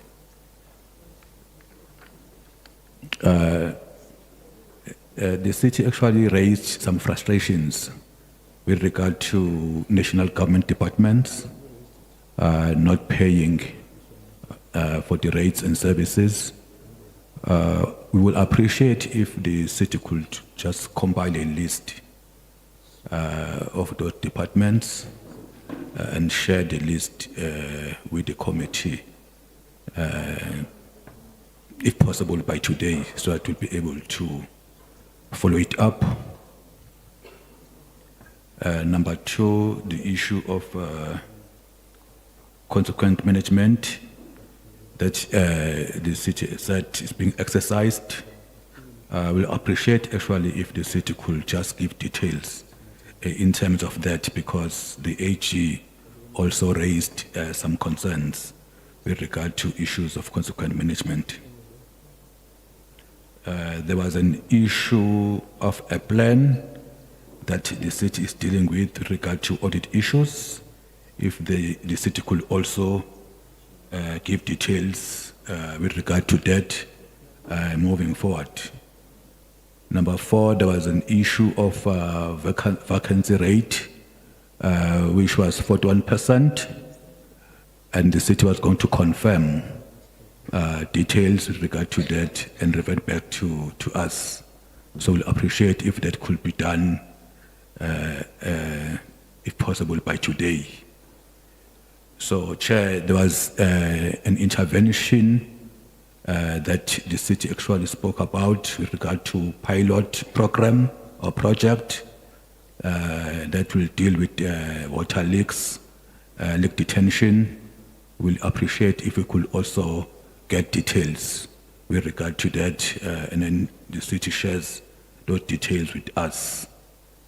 There was also an issue with regard to analysis with regard to Region 1, which involved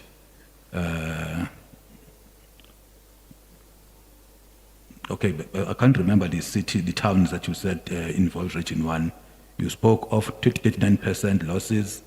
I was a little bit confused, Chair, because the mayor also spoke of 49%.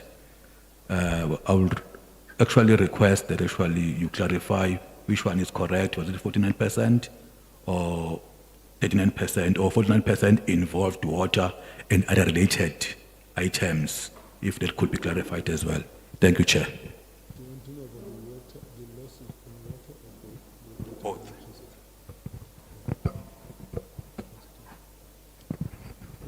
Thank you, Kabazela. Good afternoon. Maybe before I ask my question, I think this is of relevance both to the municipality in front of us here, Tshwane, and also this morning, City of Johannesburg. I think there's one fact which you must all keep in mind, that residents are really not interested in the musical chairs, the turnover and whatever, of saying I wasn't there. Because especially in particular with Tshwane, we know that has been very prevalent. I think that of all the things that might not have been met, the one that really defies everything, which I would like to ask because it's mentioned here and I will read it as is in terms of the report, is non-compliance with section 131, subsection 1 of the MFMA. And this section provides that a municipality, of course, must address any issues raised by the Auditor General in an audit report, and that the mayor of a municipality must ensure compliance by the municipality with this subsection. As per the Auditor General's consolidated 23-24 MFMA report, page 128, the mayor did not ensure that the issues raised in the audit report were addressed. So if really even the intervention of the Auditor General, I think there's no other way to use except to say it's ignored. I think that it becomes a very serious indictment. Maybe if you could just make us understand why was it not done as stated by the Auditor General. And then maybe the last one from my side, if you could just please share with us the salary percentage in Tshwane. I don't know if you get my question. The salary percentage of your revenue. The percentage and the number. Thank you, Chair. Please proceed. Thank you very much, Chair, and good afternoon to the meeting at large. I have few comments to make, and all those comments I will be making it in relation to a bad performance. Perhaps it is the lack of a better word to use. Bad performance of an organization called the City of Tshwane. I was looking at your presentation and I know we can agree. The first one is in relation to the poor quality of financial statements. Now, as you mitigate against that, you are I would like you to comment about the state of your internal audit unit as well as your audit committee, as far as the poor quality of the financial statements as articulated by the AG. Again, in looking to the very same matter, you are conducting technical training for finance officials. My question is, what is it that you are doing for oversight structures that are part of the whole exercise of dealing with the issue at hand?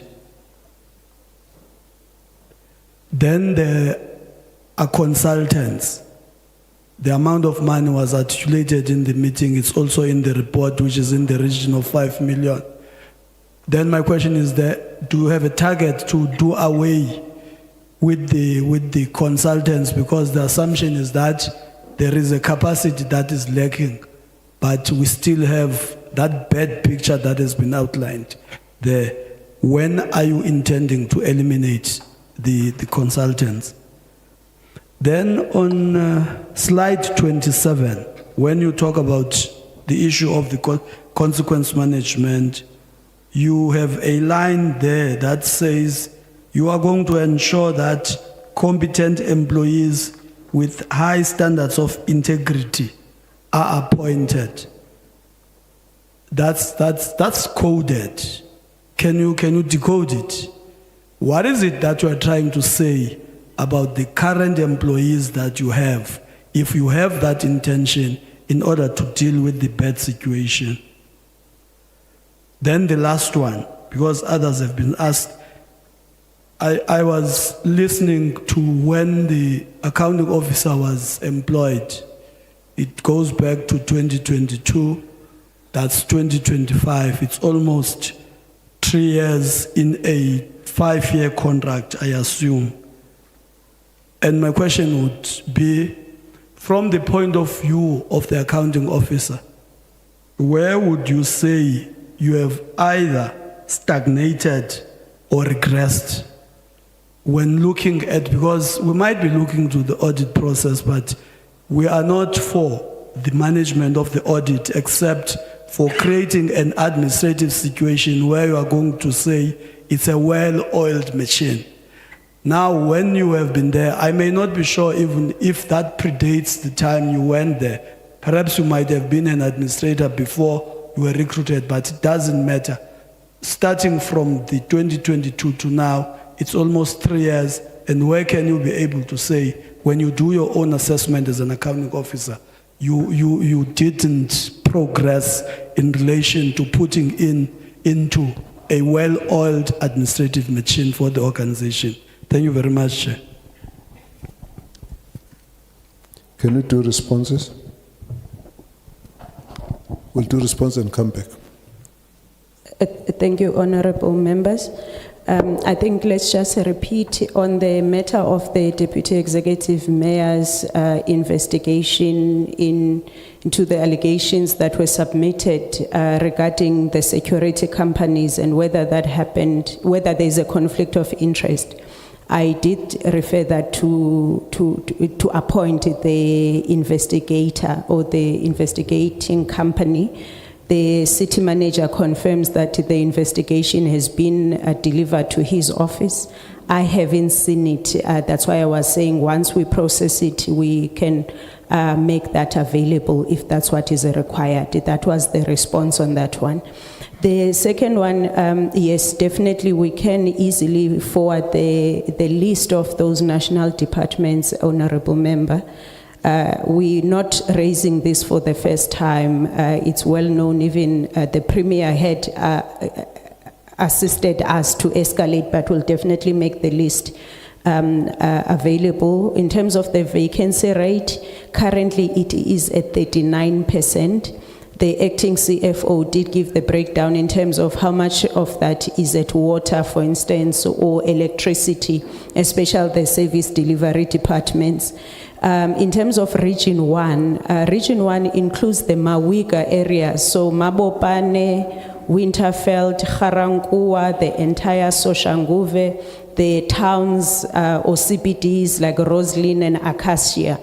It's one of the biggest region in terms of population that we have, but also one of the impoverished region that we have in the city of Tshwane.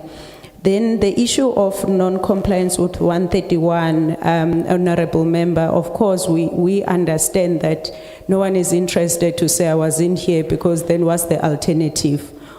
So what we have done immediately we received the audit outcomes was to sit down with AG to guide us in terms of the responsibilities of the executive mayor with the intention of improving our audit outcomes.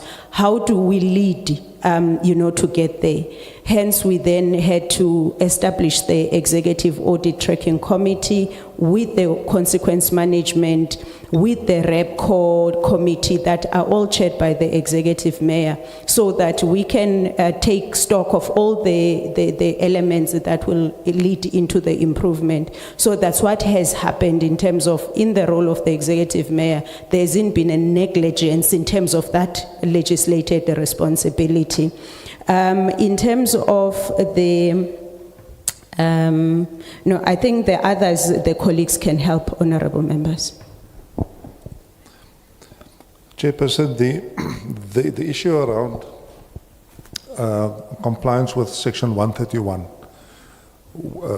which was raised, those refer specifically to those 13 areas that the AG has indicated to us. Those 13 areas in the 22-23, which caused the adverse opinion. Those 13 areas must be addressed. We then, for purposes of this financial year, sorry, for the financial year under review, the 23-24, we then dealt not with all 13. We dealt with 7 of them. Now, the minute you don't deal with all of them, then Section 131 said you did not do what the AG told you to do. So that we accept. Hence, the plan then, our improvement plan, our audit improvement plan then, for the financial year that followed the one that you are looking at, 23-24, would then focus, among others, on those 6 that we, those 6 that we did not address fully. And those 6 are the ones that we stagnated in. Because either because of the scope, but no matter what the causes were. We identified those and we said, AG, we agree with you. On those 6, we owe you. So, so if you wanted to know what are those areas, those are the areas that we put in everything that we had in order to deal with those. The issue around the poor quality of the AFS would then also be directly linked to that. So, among others, the AG said you must manage your processes better so that there is more time for internal oversight. Now, if I can just take you back, because I think it would be instructive, Chairperson. The year that we got the adverse opinion, there was literally 0 oversight from the internal audit or from the APC, our audit committee. So that was handed in on the 31st of August of 2022. I started work the next day. So that became my baby. So there was no oversight played there. We then improved on that oversight for the following financial year, hence the improved audit outcome. We did not deal with everything that the AG said, but it was an improved one. And what happened towards the end of this, the 24-25 financial year, we had engagements with our internal audit, because the internal audit firstly looked at our AFS, then we had engagements throughout August, throughout the month of August, with our APC and the internal audit, so that we could hand what we felt was a good set on the 30th of August of this year. So I thought I will just take you back so that you can see, you know, the things that we have given attention to, and the correct statements of the AG when it came to the oversight and the lack of oversight, and that is what we then have improved upon. The National Treasury gives training also for the oversight committees. I think for the impact, we went to both COCTA and the National Treasury for training in respect of the role of COCTA, as well as the role of the Financial Disciplinary Board, so that if there are any overlaps, that they would understand what that would mean, etc. So that did happen, and that did give rise to much better oversight from both of those institutions, but for the past financial year.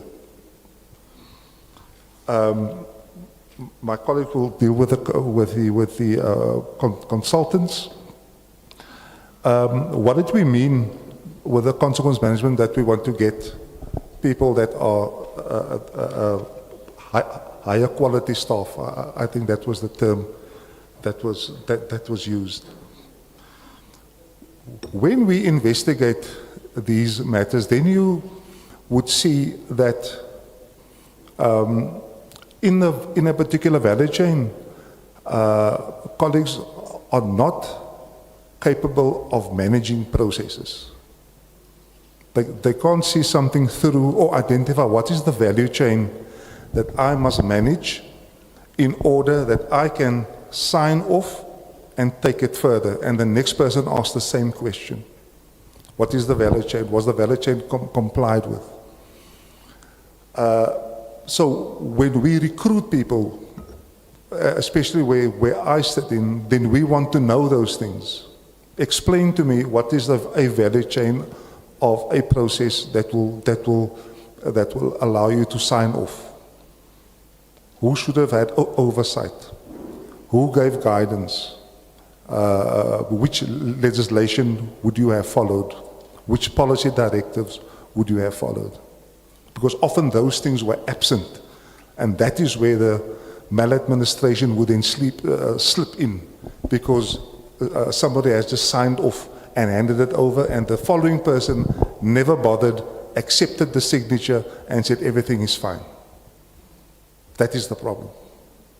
So recruiting individuals that understand that is for us important, and that is what we mean by that. We want good managers. We want experienced managers, but mostly we want ethical managers.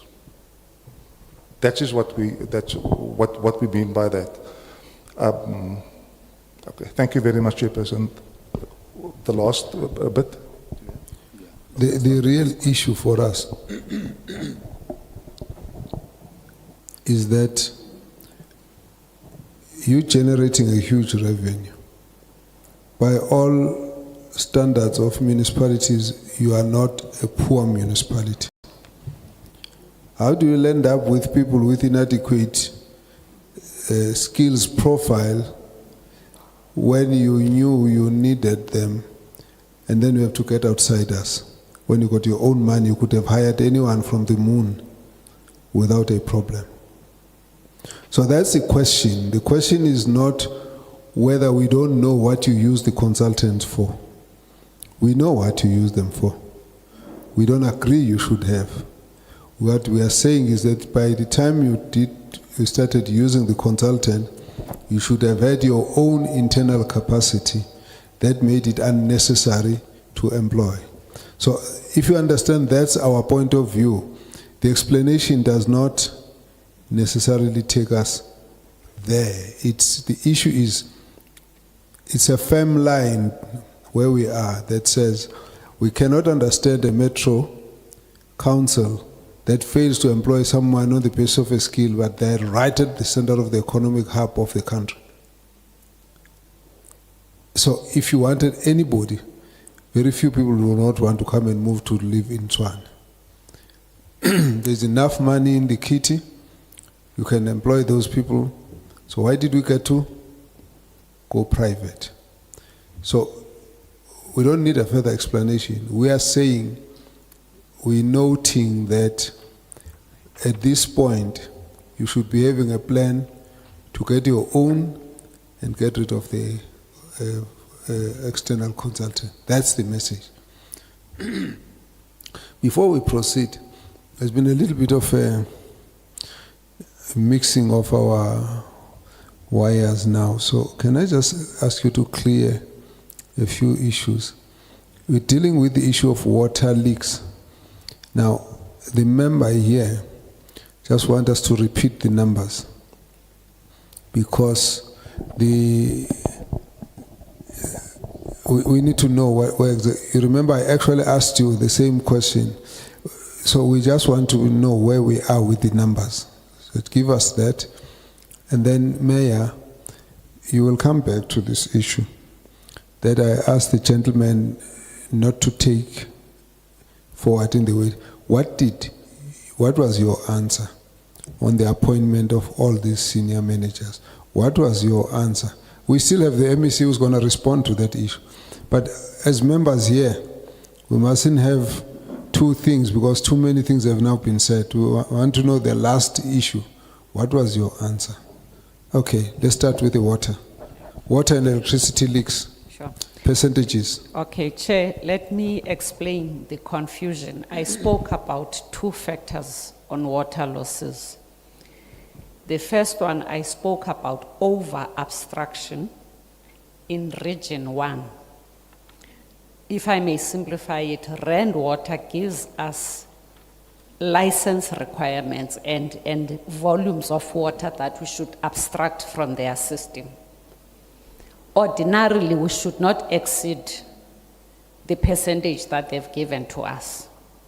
Now, I made reference to Region 1 that has huge losses at 39%, exacerbated by over-abstraction or also resulting... Sorry, 39%. 39, yes, Chair. Region 1. Region 1. Then over and above that, Region 1 also contributes to over-abstraction above the license requirement by 46%. So you're apologizing for confusing us.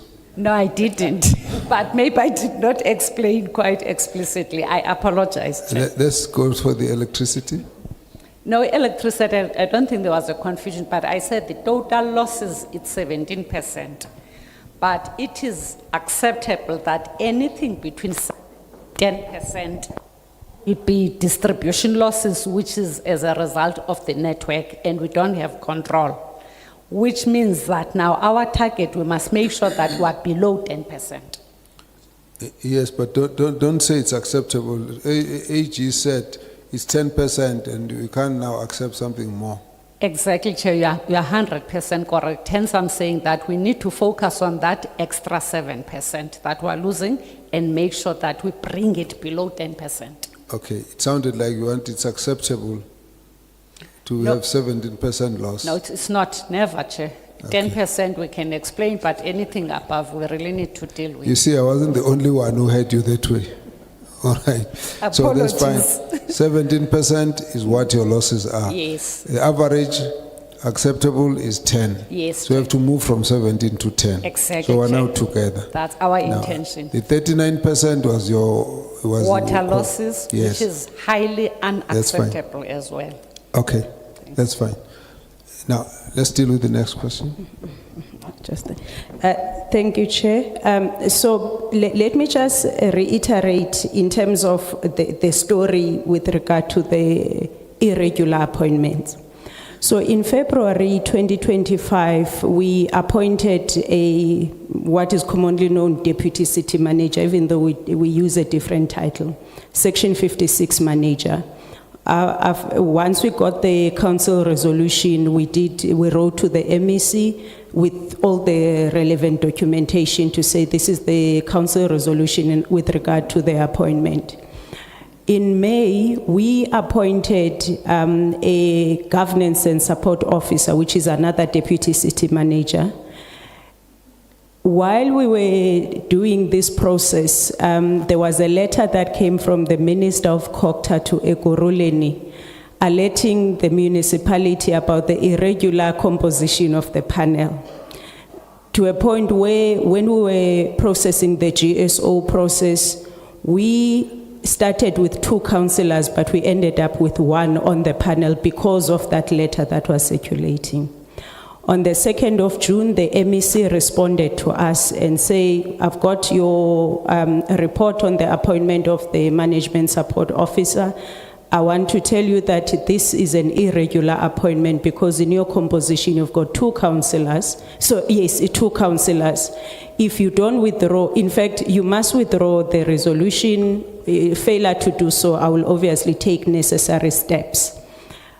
I then wrote to the MEC where I said, yes, we agree in terms of the regulations, there were 2 councillors.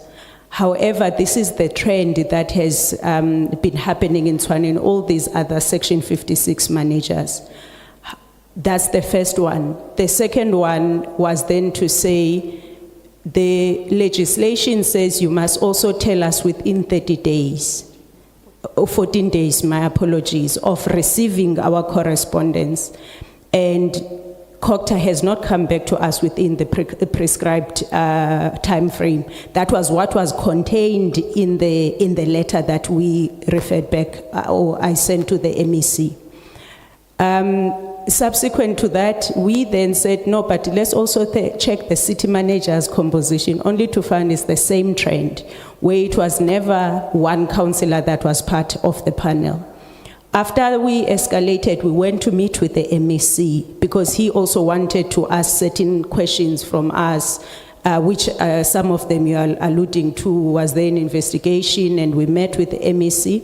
The resolution of that meeting with the MEC was that he will then confer with National COCTA and then will come back to guide us. So that's where it is, because we believe that it's going to be resolved through the IGR in terms of the legislation and the guidance of COCTA. How do we manage it? Obviously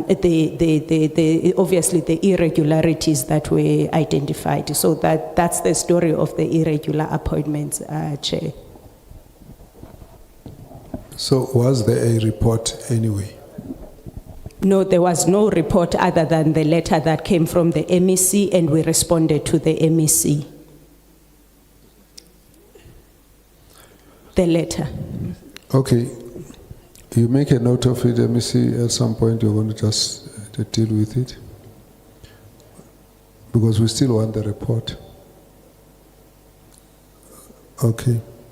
Can you take the... Sorry, Chair, I think the question of the salary percentage was not answered. Thank you, Chair. Yes, for the 25-24 financial year, the total employee-related cost bill is 11.6 billion, which constitutes 26% of total expenditure. And then for the 2025 financial year, it's 12.1 billion, constituting 25% of total expenditure.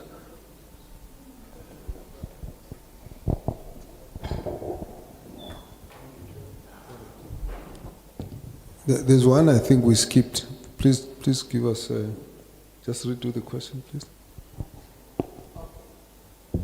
Okay, Chair. I think they forgot to respond on the question that was involved, the payroll fraud by an imposter, bribery by the revenue collection employee, and that one of Tshwane Metropolis Department in regards to a tender irregulation, and so many forensic probes. Please elaborate on those two.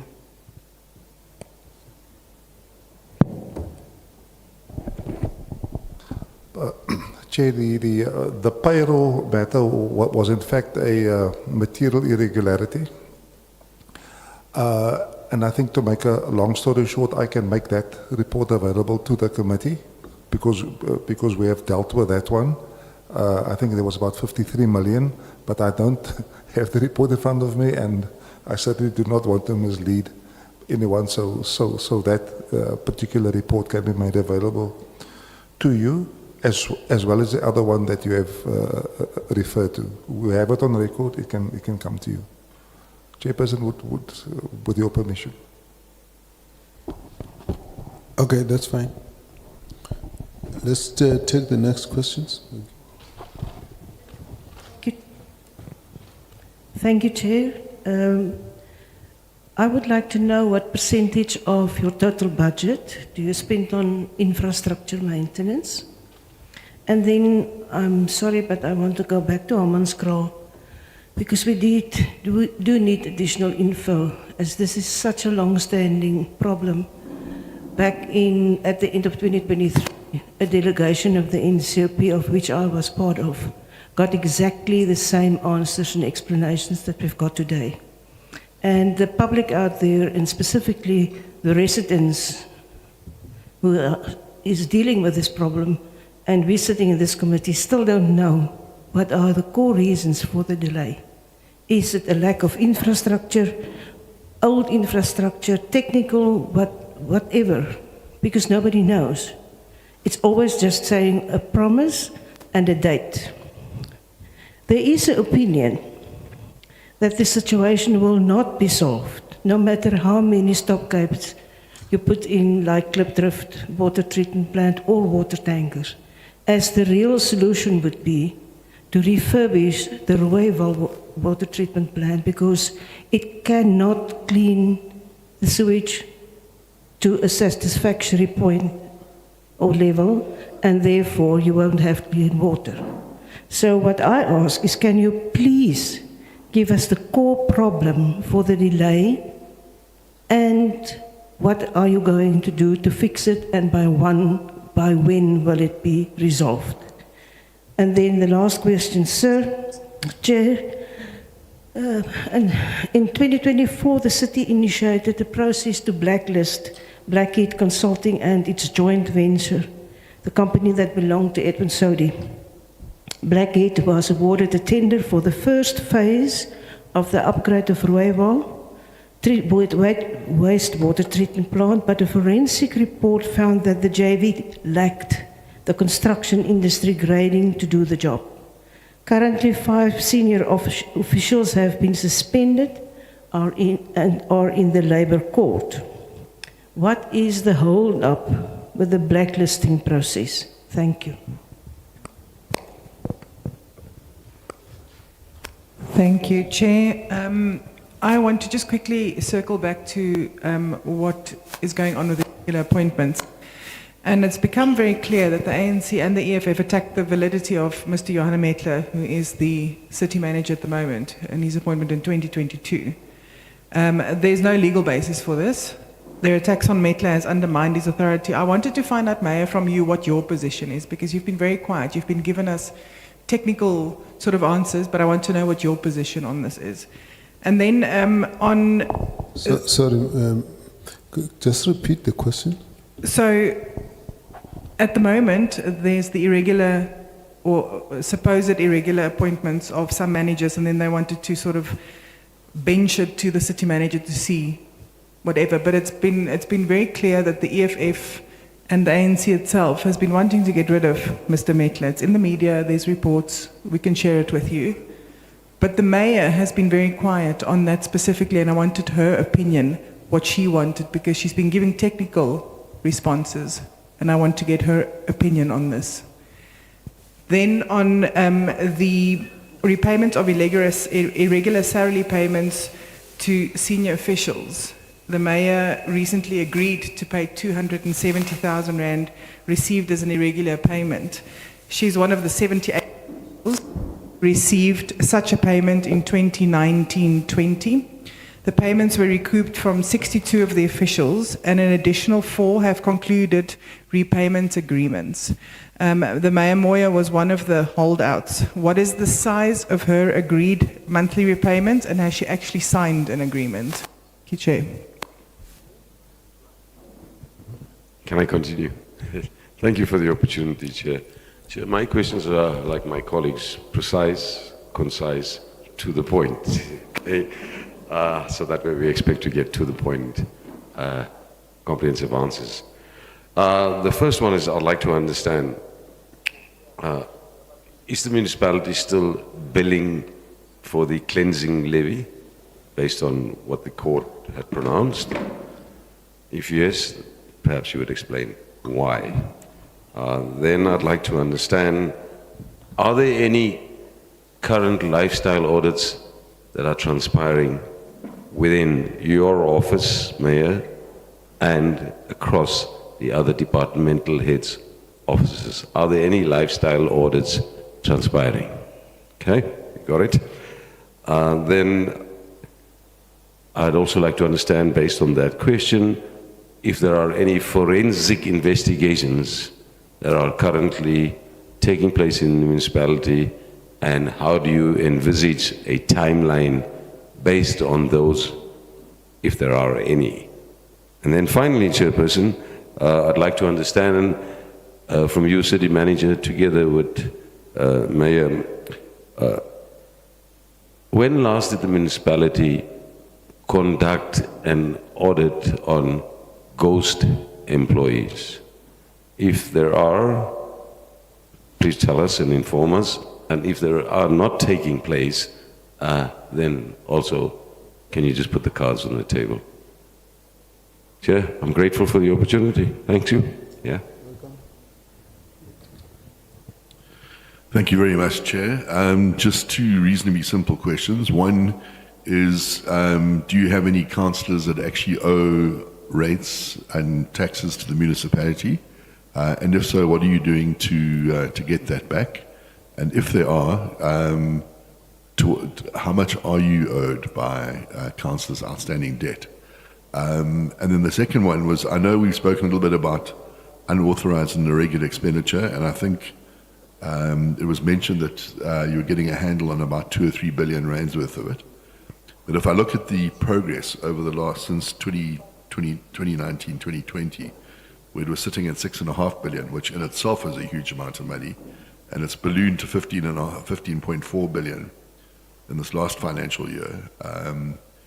That is stunning, actually. It's huge, a huge amount. And I was just wondering, and I know that you said that you've actually got a handle on about 2.5 billion, but that does leave a very large amount over. So I was just wondering what has been done to try and regularize the situation there. Thank you.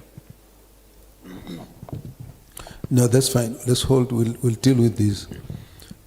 Please respond to these questions. Now, let me just put this right. Mayor, will take your comments.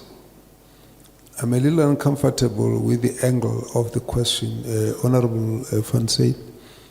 If the issue is based on the ANC, the EFF, as matters of party tensions within that municipality, I think the mayor must confine herself to issues that relate to any issue that involves an administrative matter that is within her jurisdiction. So if that is what you're asking for, that is fine. I also don't want her to start straying into making comments on political party lines that will make these members start responding. So you're referring to the issue from the point of view of what's reported in the media. That is correct. If it's alleged that it's the ENC, it's EFF that are doing that, is correct. It's reference to the issue. But my point is, I'm giving her leeway to explain the issue so far as there might be issues that relate to undermining the manager as a mayor, but up to that level, so she doesn't stray into getting us into party politicking. So that's fine. Yes? Thank you, Chairperson. No, it's political leadership. She's the executive mayor of this institution, and she's in a coalition. I would like to know, because this causes instability or stability, and I'd like to know what her opinion is, because she is a minority party in this whole issue. So I'd like to know her opinion, because it's about the political leadership and the stability, and it's on the council, on the effectiveness of the council. Thank you, Chair. There's a thin line. There's a thin line. That's why I'm saying she's a political leader. She can explain, but I wouldn't like her to be pushed onto an uncomfortable line. I don't disagree with the fact that there are political parties involved, and that's the allegation that's in the media. She must see how she deals with it. But if we have to get her to respond, we need her view in a way that she must then sustain. But I don't want her in a situation where she's going to be feeling put under pressure on the basis of party politicking. That's what I'm just wanting. I'm just wanting to put that as a rider. You will answer the question. You are the leader. You understand the issues. And I'm just saying to you, we'll be waiting to get the answer because we're interested. But I want to see if you are not straying to issues that really we shouldn't be getting dragged into. But if there are issues that you want us to be aware of, then of course you are by all means free to tell us. Thank you, Chairperson and honorable members. I will start with the issue of Hammanskraal water. And just to re-explain the project, but also the long-term project on the issue of Hammanskraal water. So the decision was taken to find an interim solution to the issue of Hammanskraal water. This followed the visit by the president to Hammanskraal after the outbreak of the cholera. Budget was made available through the Department of Water and Sanitation. Now we're still talking on the short-term intervention.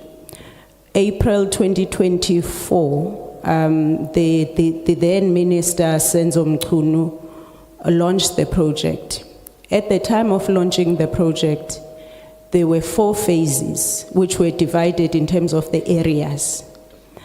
In terms of that schedule of building a package plant, the first module was supposed to be finished end of September, the second end of September 2024, February 2025, April 2025, June 2025. There was a delay in the first module. So also just to understand, the implementing agent is Machalis Water. The owner of the contract and the budget is Water and Sanitation.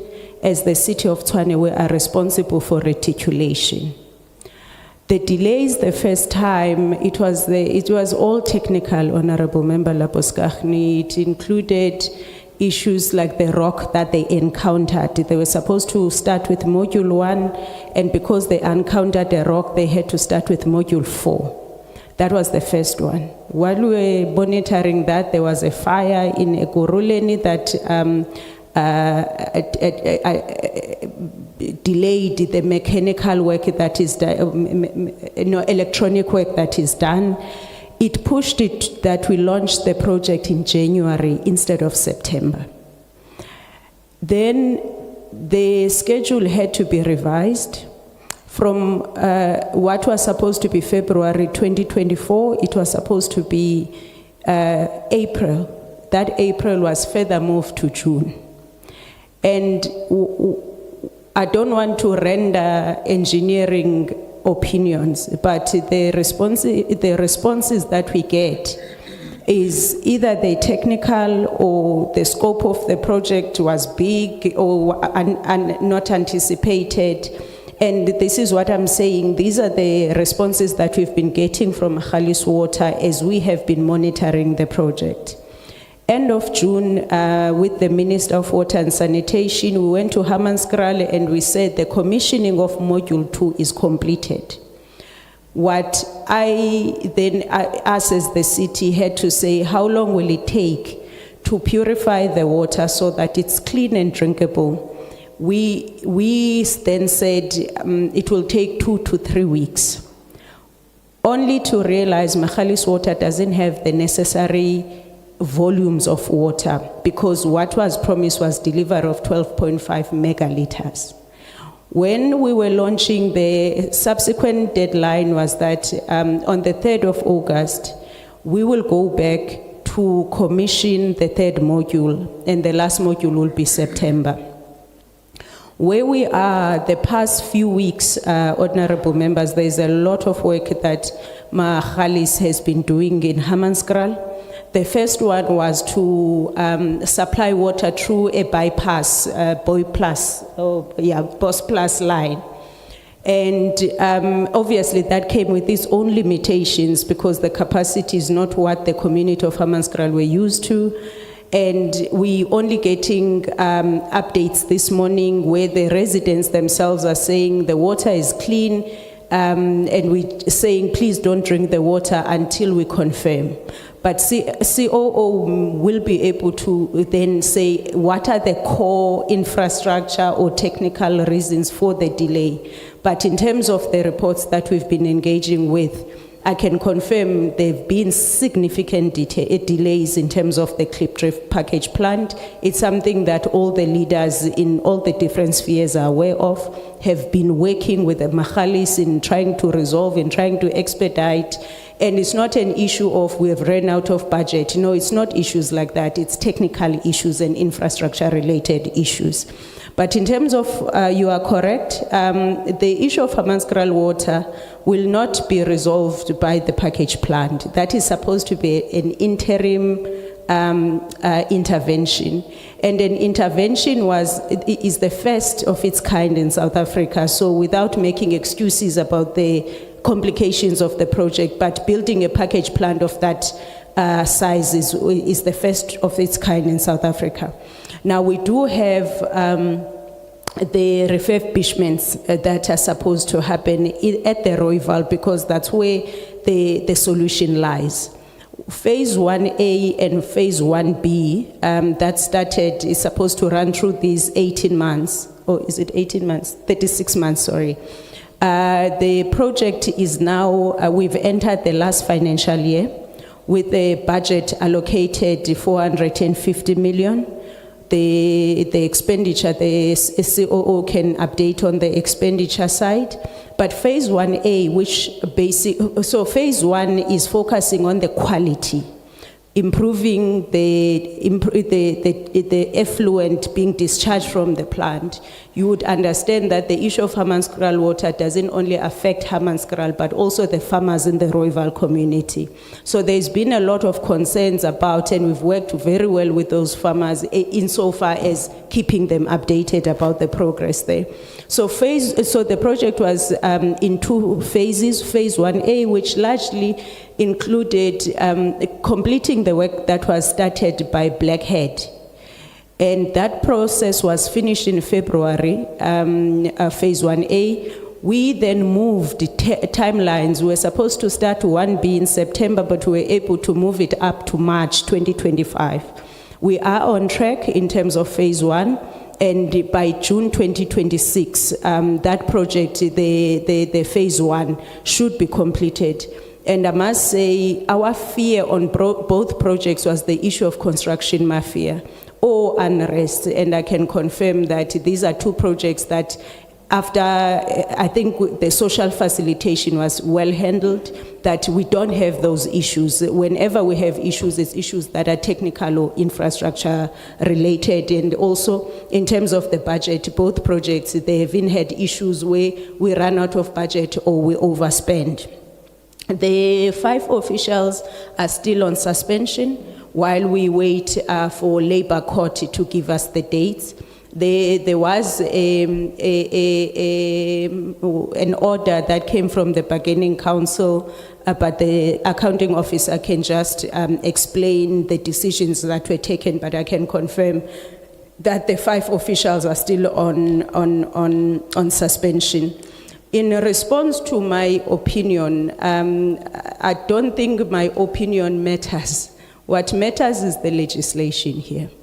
I wasn't quiet, it's just that I didn't say what people wanted me to say. What I did was once we were engaging the MEC, I released a statement because it was important that residents know whether to panic or not. And I said to the residents, this is the situation. There are media, because all political parties started communicating. I note the media reports and the media interest. However, the issue has been escalated to the MEC. Because the arbiter on this matter is going to be COGTA, it's not my opinion. So I will confine myself to what COGTA will guide us in terms of the legislation.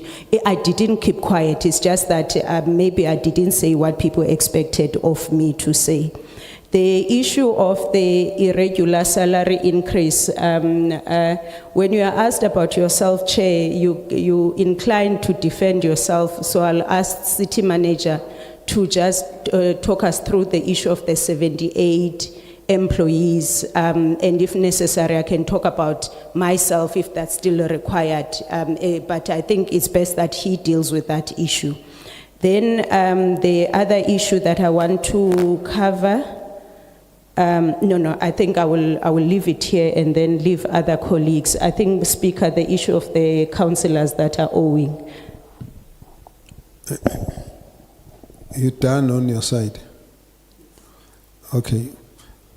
Then, are you comfortable that you've answered the question that was raised by the mayor, by the member in relation to the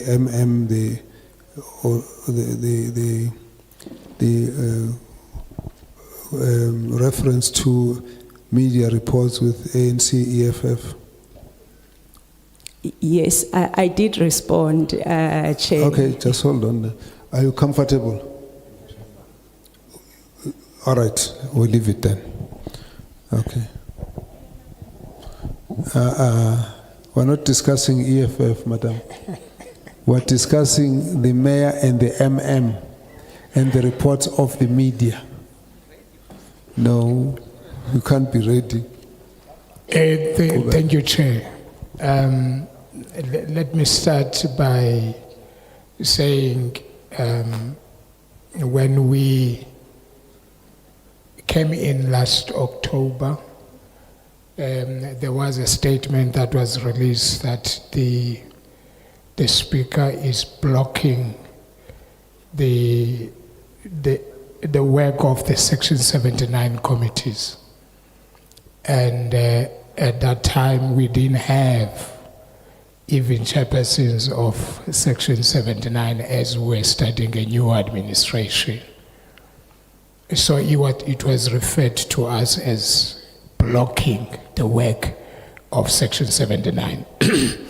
There was nothing like that. I just wanted to raise that. In the issue of councillors who are owing the municipality, this came to my attention in beginning of October, and the list of councillors were submitted to me, and I engaged with all councillors that I was informed about, and trying to help them, to advise them to make arrangement with the city, because if they don't do that, they'll be breaching the code of conduct.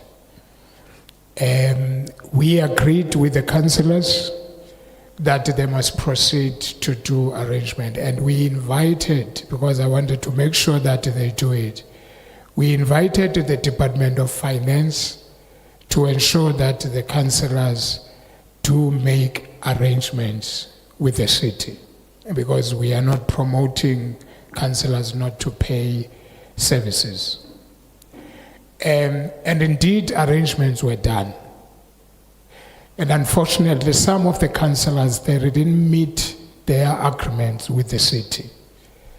They were not paid. And then we received a letter from the public protector. We don't know how did she get the letter, but she did, telling us that what action are we taking to ensure that the councillors are paying the city.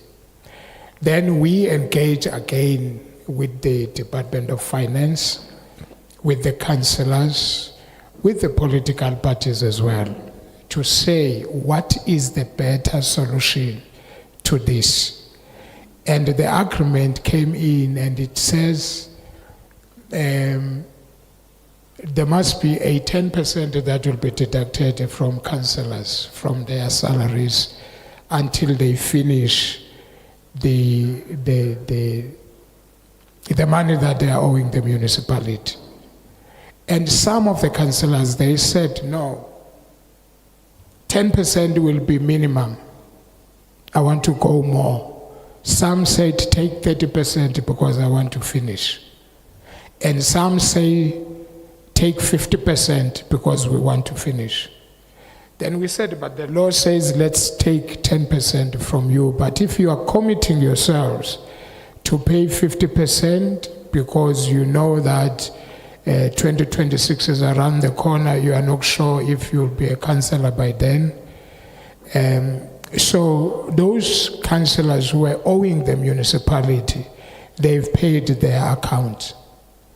I haven't received anything from Finance Department to say we've got councillors who are remaining, who are not paying, who are not paying their arrangement as they agreed. Let me be frankly, we had one councillor that was owing the municipality 1 million rands. And that also was addressed.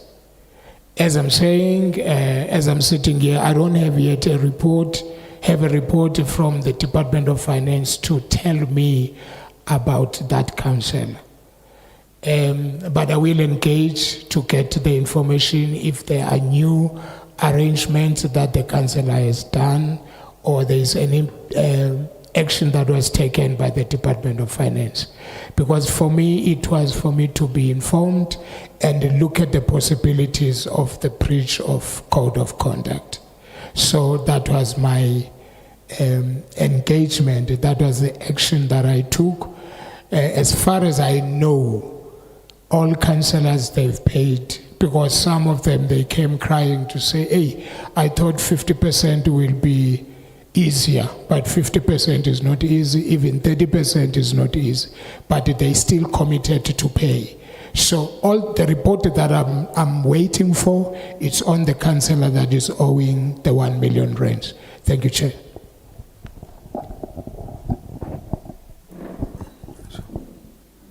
Proceed.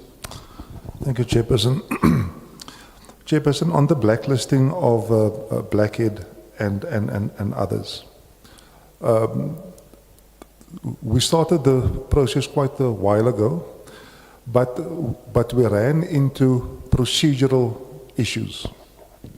Just give us a bit of background. The member understands it better than us. Give us a bit of a background so we can follow when you respond.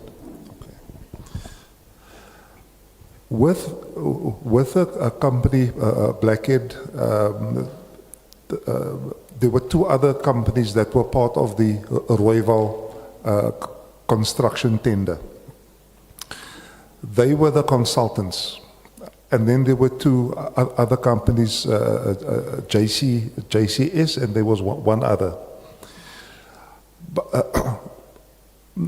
Now, because there was a finding by the AG that there was no value here, that there was fraud perpetrated, and which we had to then investigate.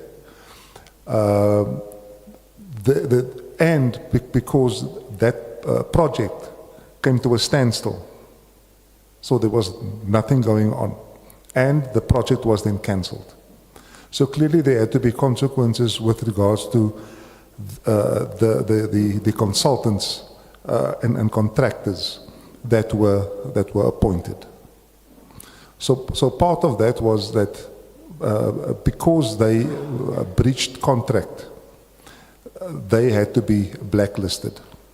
In other words, that we report them to the that we go through a process, and then we report to the National Treasury that we have gone through a particular process of blacklisting, and here are the names of the 3 companies that must now be blacklisted, and they would then no longer be able to do business with the state. Chair, if there's enough background, then I can continue. So what happened then? We did not diligently follow all of these steps that had to be taken, and the National Treasury pointed these out to us. We have gone through that process again, and we have also learned from that. So there's now a standard operating procedure which will tell you step by step what exactly needs to be done, how many days, who must be notified, etc., how long do we have to wait. It's a fairly comprehensive process so that both sides of the story can be heard. Our main problem was that we could not find them. They were no longer at their registered addresses. We have now, and we have also consulted the National Treasury to say, please guide us. What are the seedings that you're looking at? What are the hoops that we have to go through, and what is it that we have to show to you? They took us through a process, and we have now submitted our case to our internal audit to say, you audit whether we complied before we submit again to National Treasury, because we can't make the same mistake twice. So that was the hold up. So there is no question of us not going to do it. We are doing it. And there are also other companies that we are also placing restrictions on, but that is something else with nothing to do with Blackhead. So I do expect very shortly to submit to the National Treasury the full package, asking them to blacklist those 3 companies. We can, a chairperson, perhaps as part of, I think, a national consequence, is that we can then give you feedback formally on the process, as well as the fact that we have now submitted, when we do. I do expect that to be soon. It's not a long story. So we can then we would then be able to make that available to you. Then, with regard to the payment of the executive mayor, or the repayment, I have received an offer of repayment. I am currently dealing with group finance to give me a full breakdown, so that the acknowledgement of debt that would be drawn up can be precise. So there's one outstanding issue that I would want them to give to me, so that I can finalize this matter. I intend to finalize this matter. I was hoping to finalize it by tomorrow, but certainly there's nothing that's going to stop me. I think based on today's proceedings, I will make sure that I get whatever is outstanding from Group Human Capital by tomorrow, so that I can respond to the offer that was made. So it is very much in process, Chairperson. If I can leave it at that. Then the cleansing levy. Chairperson, as you would know, there was a court case brought against the imposition of the cleansing levy. We have noted an appeal to the judge that made the order. The judge turned that down. He said we did not make it a good enough case for. Just remind me, what's this cleansing levy? What was this about? Okay. Chairperson, we have put in our budget a charge linked to a refuse removal. And that charge is an additional charge. It was referred to as a cleansing levy. So it will deal with the amount or the charges payable by individuals who have contracted out of the city to come and collect their waste, their refuse. So it was that group of people. I can go quickly into the reason because you've asked the question. Can I continue? Yeah, please do, because I don't think we've heard of it until you started doing it this side. Okay. Yes, Chair, there are also other municipalities that will also be in court on the same matter, but that's another matter. No. So what we have said was that there's a complete value chain in respect of keeping the city clean. Part of the value chain is the rubbish that we collect at your house. That's part of it, but that's not all of it. We also keep the city generally clean.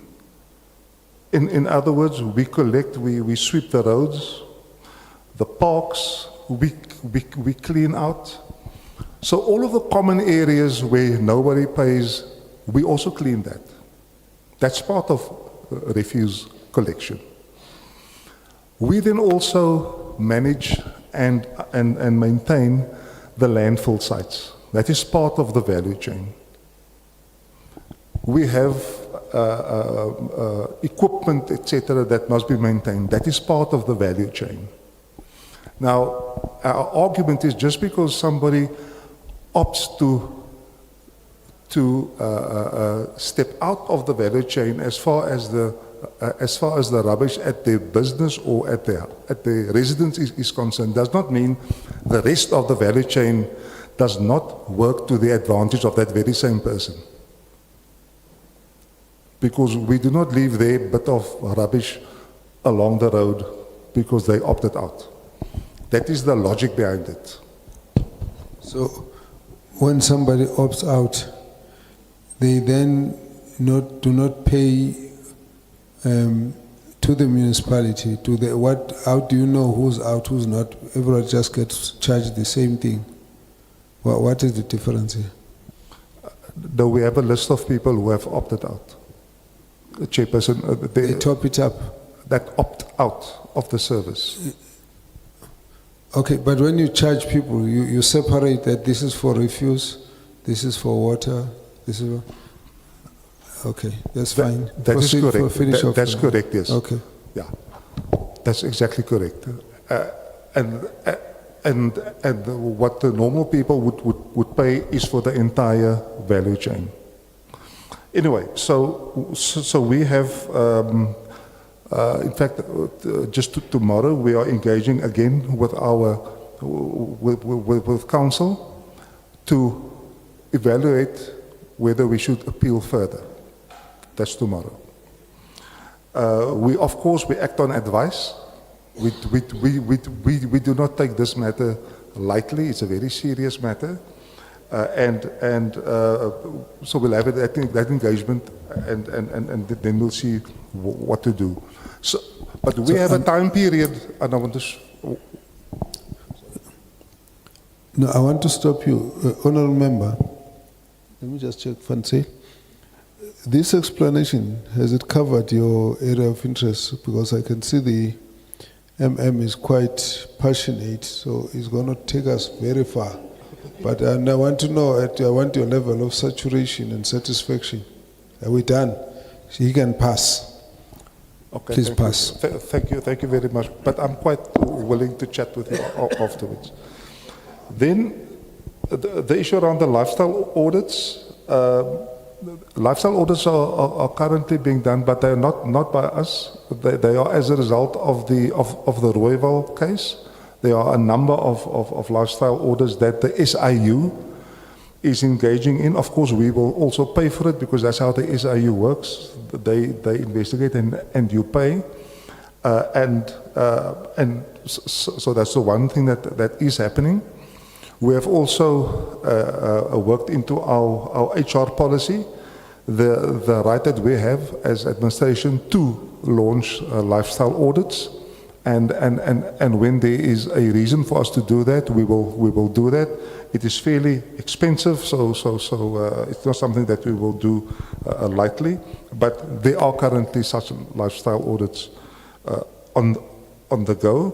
I can just mention here that for those that we employ, like myself, the Section 56s, the group heads, all of the senior managers, they go through a vetting process. I went through a vetting process, a top secret one. So I was also lifestyle audited, because that's basically what it means if you go through a top secret vetting process. Okay, can you just hold on now? Can I just get back to the members? Any questions unanswered? Labuskachne? Yeah, me and you with Rooiwal, we really get quite worked up. But are you covered with the reasons the mayor put? That's fine. And other members? All right. We're doing the last batch.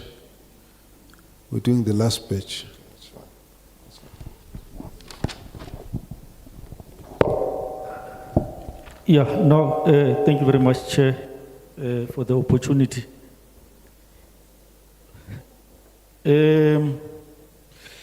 Is there any, or let me say, what is the latest update from the SIU regarding the investigation on the Rooiwal wastewater treatment works under Proclamation R138 of 2023? I heard you, Honorable Executive Mayor, talking about 5 officials that are on suspension. I don't know whether is it on the same case or it's a different case. If it is on the same case, is their suspension prompted by a referral from the SIU, or is your own initiative as part of consequence management? My second and last question is with regards to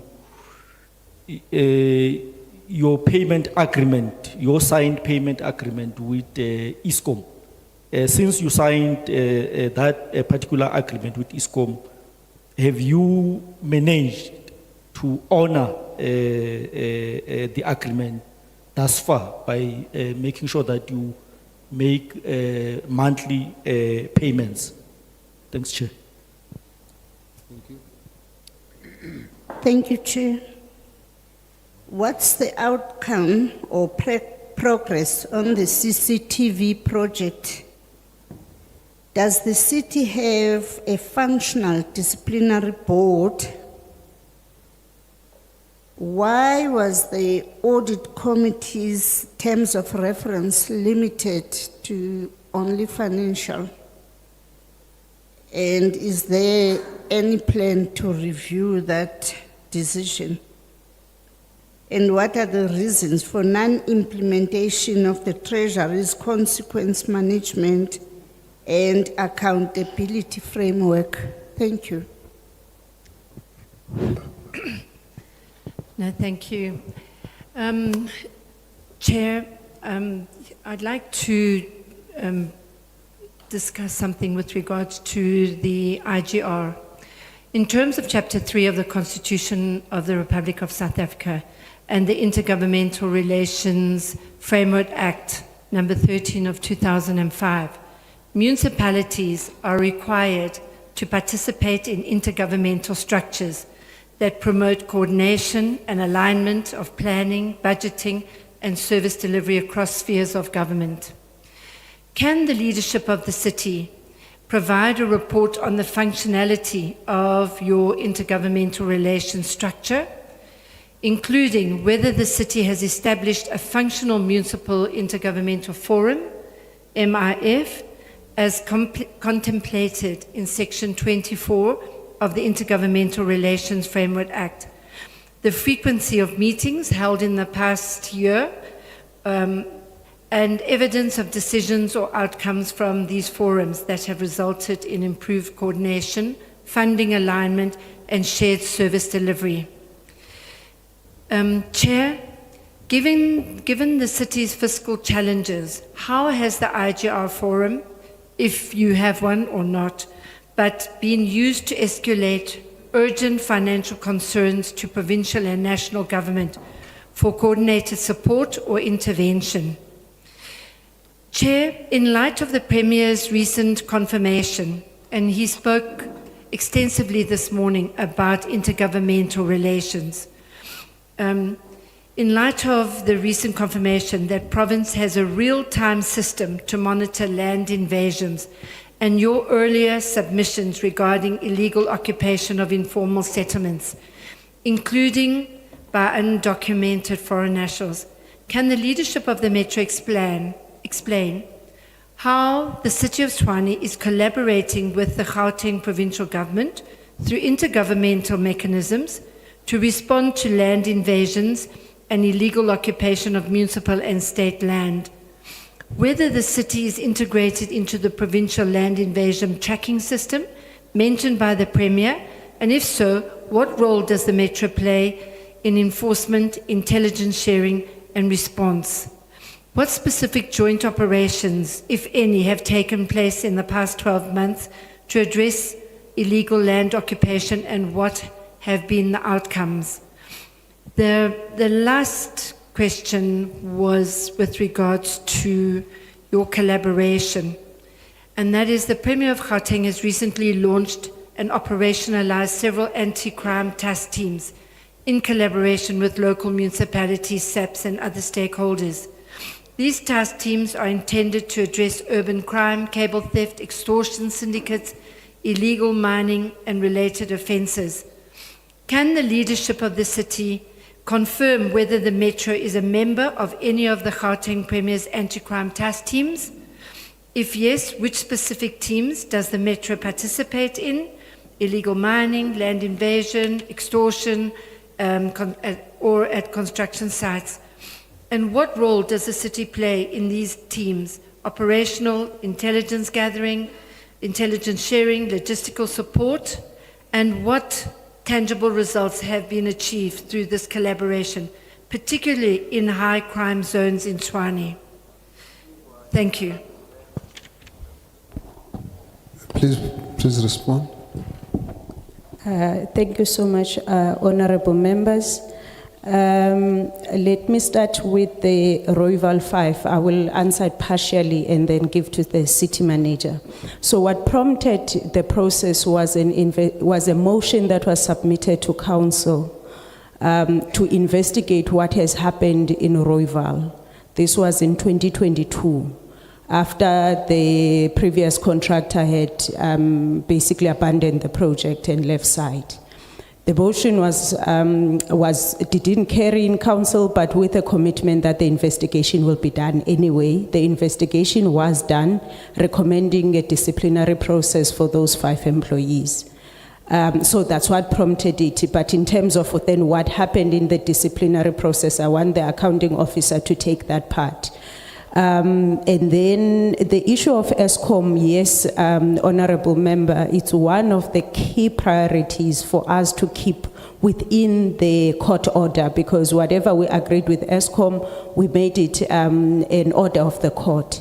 So in terms of the court order, there are specific amounts per month, how much we're supposed to pay. And we have been keeping to that. We got in the court order, we had a holiday during winter season, but the monies that have been due, they've all been paid. Obviously, the court order came with conditions that if we will be able to freeze the interest for as long as we pay within the current account, and I can confirm that we are within the current account. In terms of our budgeting, there's no risk that we're gonna lapse in terms of the agreement, and of course it's not in the interest of the city not to honor the payment. I think the issue of FDB, Honorable Member, I raised it when I was initially, when I started presenting, that FDB was established in 2019. There has never been a report that went to council. So last year, when we met the chairpersons of the independent committees, meaning FDB, APC, and the Risk Management Committee, one of the issues that was raised by the FDB chair was that I was appointed in January 2024, but have never been given a case load or case register. We then corrected that, I think in December. In December, we handed over the information where there was over 1,700 cases that were handed over to the FDB. They've been working through that process. On the 7th of August, in my one-on-one with the chairperson of the FDB, they've confirmed that they've gotten to a point where they've got 129 cases that are suspicious or suspected financial misconduct that will be processed to come to council for consideration and approval. As I said, FDB is not where it's supposed to be, but there was a time where the administrative issues, whether the quality of the investigation report became an issue that we could not push beyond how we were pushing the chair. But now I'm comfortable that we can start taking reports to council after all these years. The issue of the audit committee, Honorable Member, I can confirm, because this is one of the support that I provide, and also just having a good relationship with these chairpersons. The APC as a committee, they actually have the entire scope. Even the way that they are structured in the quarterly work or reports that they consider, it covers the entire scope, so there is no issue in terms of that. At least I can say there's no issue now in terms of the powers or the mandate of the APC. In fact, APC is one of those committees that guide us as council. The APC chair comes to present at MECO and goes to present at council as well when it's time for the presentations. In terms of IGR, Honorable Member, I think one of the commitments that we have given to province as well as national was that City of Tshwane will fully participate in all the IGR structures. I can confirm that our MMCs, they are in touch with not only the MECs, but also with ministers in their portfolios. We are part of all the IGR structures in the province, and there is technical IGRs that are managed through our city strategies division. In fact, we receive a quarterly report in terms of how we are performing in those structures, but also the effectiveness of those structures. In Gauteng, it's slightly different from our interactions with national. Gauteng, I believe we are more coordinated in a sense that for us as mayors, we are under the MEC COCTA, and we meet, if not weekly, every other week if it gets postponed. And the issues that we normally raise are issues of, the performance, the budget, and the high-level strategic directions of the municipalities, and general support that we require on strategic matters like big litigations on tariffs and stuff like that. So we do that. We do have the Premier's Coordination Forum that sits quarterly. And then all the other portfolios, they sit. But also we do participate in all the SALGA forums as well.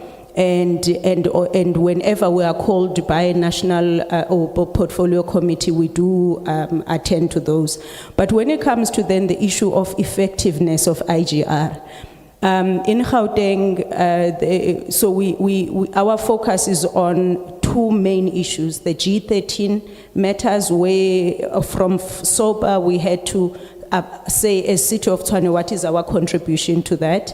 We have started, I think for 2 months now, we have started meeting every Tuesday where we report on service delivery issues. And there is escalations that obviously through the service delivery platforms of province that will be referred to the municipality. The other one, which is quite a significant one, firstly, in October, we signed a cooperative agreement with the Minister of Police with the 3 metros. I don't know if only in Gauteng or in metros in other cities, in other provinces as well.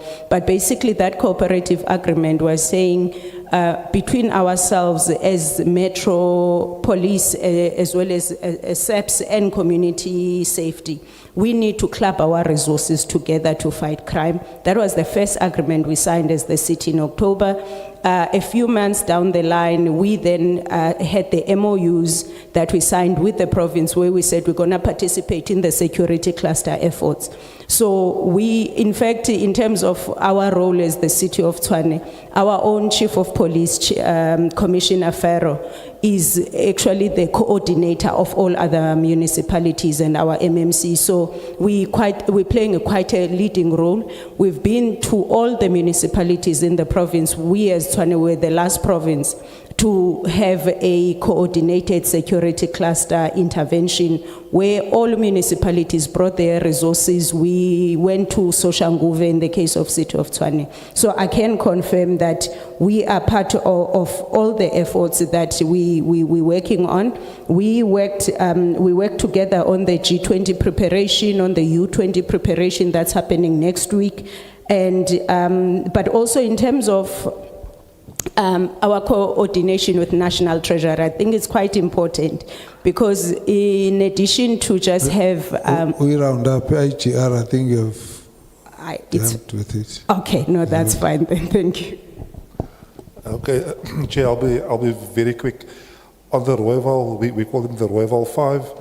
The review started today in the Labour Court. And there would be further hearings scheduled for the 24th and the 25th of September. So that court will then decide on whether they will continue to be, or whether the city has a case in asking for harsher penalties on them. And then, yeah, I think then it's only the CCTV project. I'm not sure whether anybody has information on the CCTV project. If no one has, we can get back to you in writing on that particular one, a chairperson. But I think then the mayor has then dealt with the rest of the things. Thank you very much. Do you think you can convince us nobody knows about the CCTV? It looks like you've become too careful. I can see that. I didn't want to assume what the honorable member meant by CCTV because we do have a forensic investigation on the CCTV that was proclaimed by the SIU. Oh, that's the one.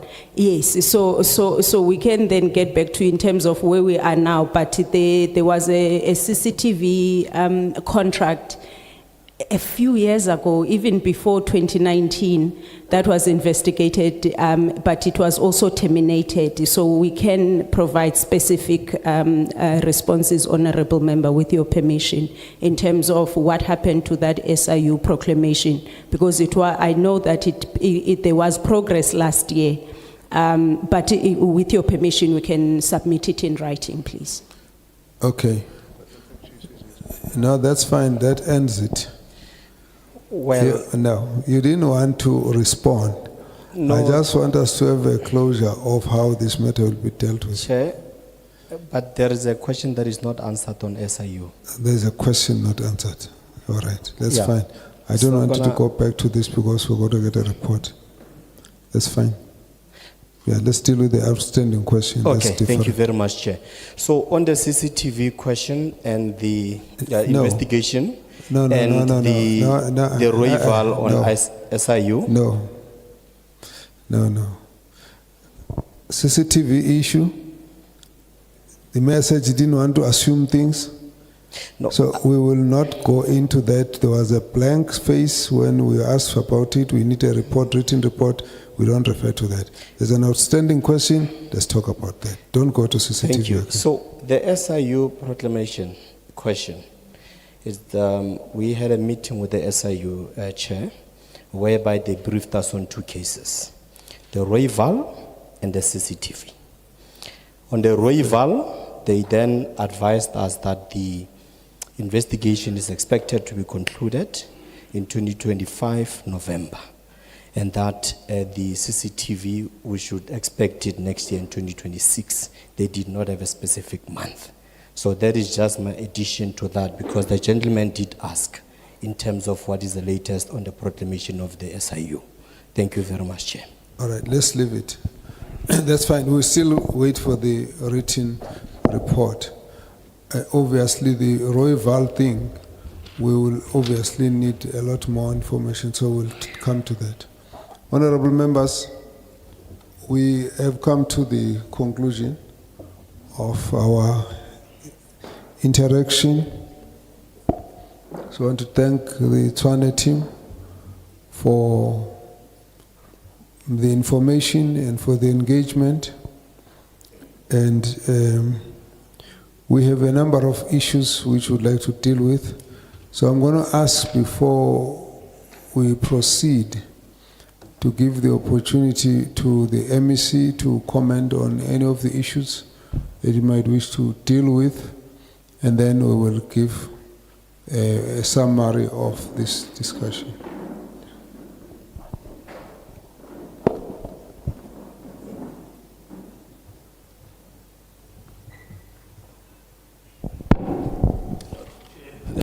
Thank you very much, Chair and honorable members. Just to save time, Chair, I propose that if you permit, I make the conclusions or the response, some of the comments when we wrap up. It's on the program, so I can use that opportunity, if it's okay, Chair. I will deal with a number of issues. You might want to come in at that point, so we know what are the issues we want to cover. Yeah, I'm just saying. Want to come before? Yeah? Yeah. I'm just saying tomorrow before you close, I saw on the program it made provisions for comments. So I wanted to use that opportunity. For tomorrow? Yes. No problem. Okay. No problem. That's fine. Let's then move towards summarizing the issues.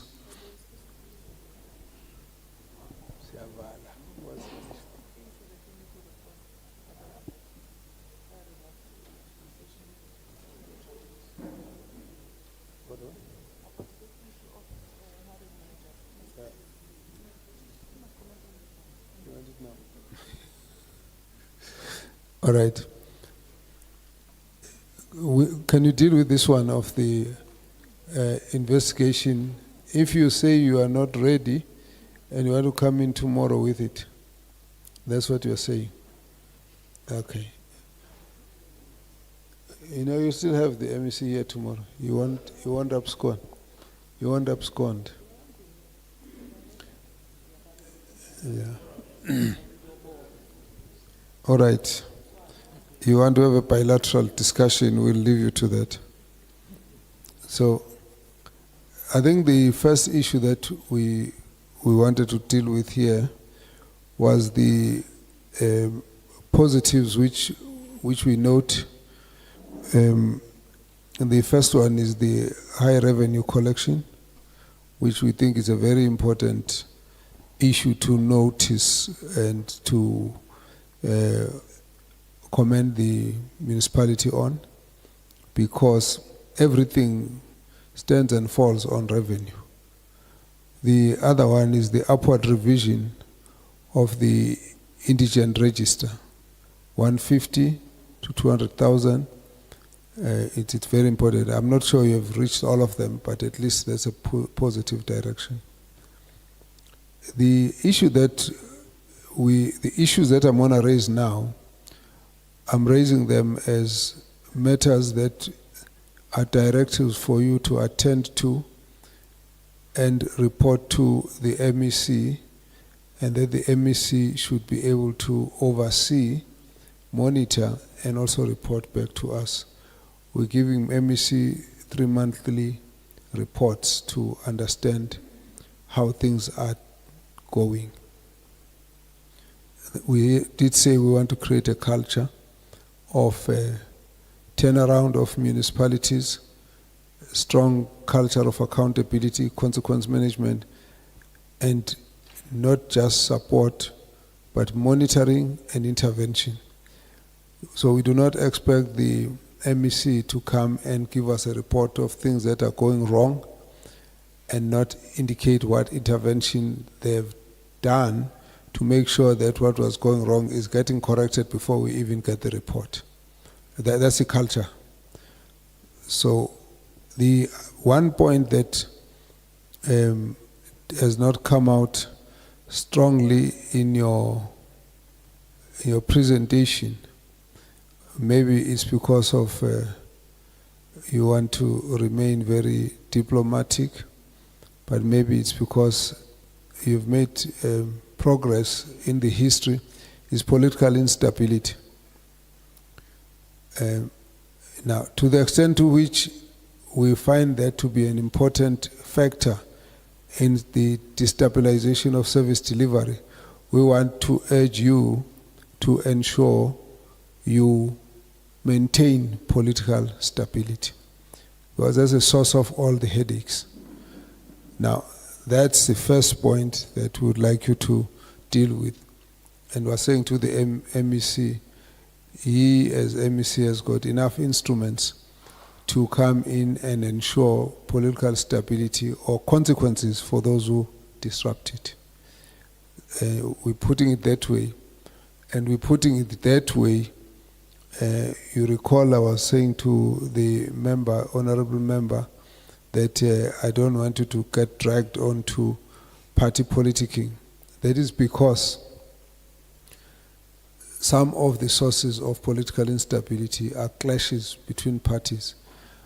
What we are saying to you is that despite whatever parties might be doing, you have the authority to deal with individuals' behavior irrespective of which party they come from, so that we ultimately have stability. What the parties do outside is their business. But we do not want to have a situation of a mayor, a municipality that is not able to rein in their members simply because they belong to different parties that the mayor may not be belonging to. The member who raised the issue put it differently and said, yeah, because of minority party and so on. We are here very categorical. We are saying we will not accept party political differences as a basis for causing instability to justify it. So we're making that point here. Because the way we work, we are looking at what is needed to make government work, not looking at which party wants to have which advantage. We all know this politics is about competition, contestation, and taking advantage and all of that. That's what for parties to do. But once you're in government, we expect particular conduct, a sense of responsibility. That is what will create the culture for accountability. So we're just making that point. In other words, we don't expect that there would be a reason why you can explain why you can't deal with issues on the basis of party political affiliation. You won't be understood or accepted by anybody, whatever you would say on that. So the issue is political stability. The second issue relates to an emphasis on financial management and controls. And in this case, there are a number of issues that we want to highlight. A number of them actually would have come from the Auditor General. So, for example, issues of the preparation and submission of annual financial statement, published financial statements or performance reports, and quarterly budget reports. That whole area is an area that you need to tighten up because Auditor General pointed a number of weaknesses on that part. The issue of maintaining a funded budget, the last report was saying unfunded.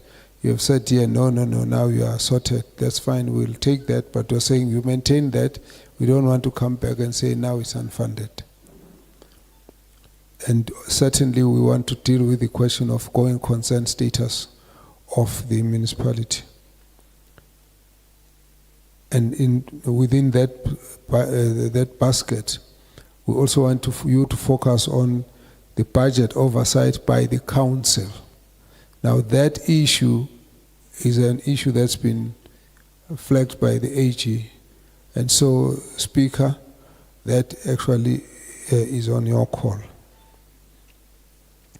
The third group of issues relate to the implementation and monitoring of audit action plans by council with consequences and timelines.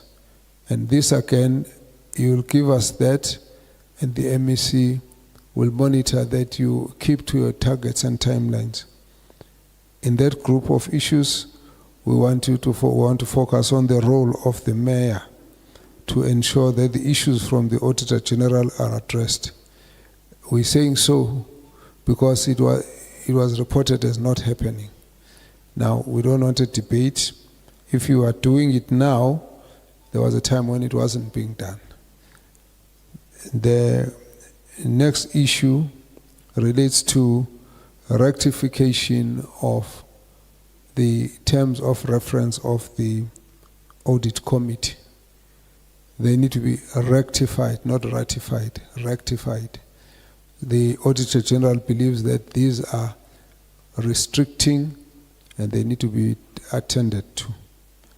The next aspect relates to MPEC strengthening, and in this case I can see you've got a very enthusiastic chairperson there, and I think that's a good start. We need a confident leadership of MPEC that does not retreat on dealing with issues. So we would like you to make sure that there is adequate capacity for investigation and adequate capacity for influence in the sense of being listened to when they've got issues to table, and that there must be actions thereafter. The next aspect with that impact structure is the UIFW investigation. Now there was an issue that for 3 years there was no investigation. You may have started doing those investigations. We want to know what's your plan for UIF reduction, which then must give us timelines and a strategy to ultimately eliminate the backlog on those. Then we need a firm program of consequence management, and here we need you to be able to give us a proper report on which issues have you acted, what have been the consequences, what type of consequences. But in addition, you actually need to implement the Treasury's consequence accountability framework that was lifted by the Auditor General. It should appear again amongst the issues that are raised. And therefore, you would need to give us a very comprehensive report on the actions, particularly looking back at the 3 years where there was a gap, and tell us what have been the recoveries and what referrals have you had, and which ones have gone for internal disciplinary, which one went to justice system. We need that whole area so that your MPEC process is effective, because this is where the change of culture comes. You create disincentives for transgressions, then everybody knows. If you go back again and have the flaws that were identified, it's actually attached on a person's name. And so that needs to be dealt with. The next aspect that you need to deal with is the vacancy rate is high, and we need to make sure that these are filled. You will also provide targets and timelines in your plan that we will have a look at. But send it to the MEC, because the MEC will monitor that by these times. Put it the other way, if he finds it unacceptable, then the MEC can actually change your timelines and say, no, within the next 3 months, all of this must have been filled. If the MEC says so, then of course we expect you to comply. You obviously are the one group that cannot offer us an excuse for inability to attract the best expertise. We've been to other places where people would explain how a senior manager, very competent, appointed, spends 2 days, they get a call from Tshwane and City of Johannesburg, they come back here. So we cannot then get an excuse for why this must drag on. And so if your timelines don't make sense, the MEC will have a right to say, no, I do not accept this, this is what I'm imposing on you. Then we also need the consultant's replacement plan. We don't want to debate again on the matter. We know why you had the consultants. We don't agree you should have. And so from that point of view, we want a plan, timelines, and when they're going to be completely out. So that takes care of the actions from the point of view of what we will monitor, and if affected, we then need to have your target as to when we're getting the clean audit. Publicize it. Let's all watch out and see whether you meet it.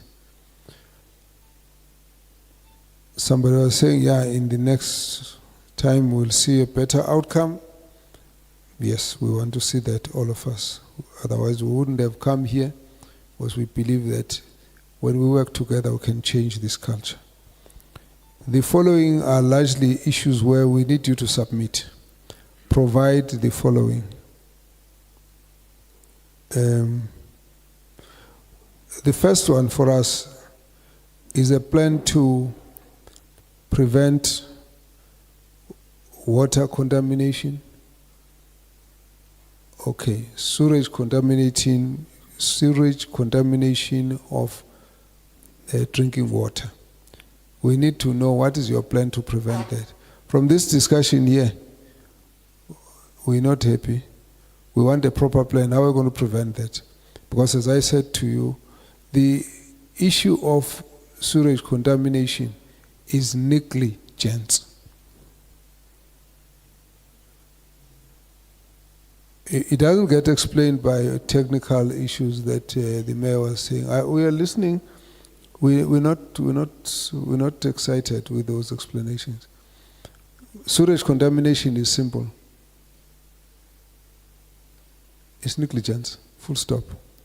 You don't go around saying a lot of things about it. So we need that plan, and you must tell us how you are going to be correcting the previous challenges in the areas which were affected, Hammanskraal and others, and that we can see it will be involving also the issue of upgrading that Rooival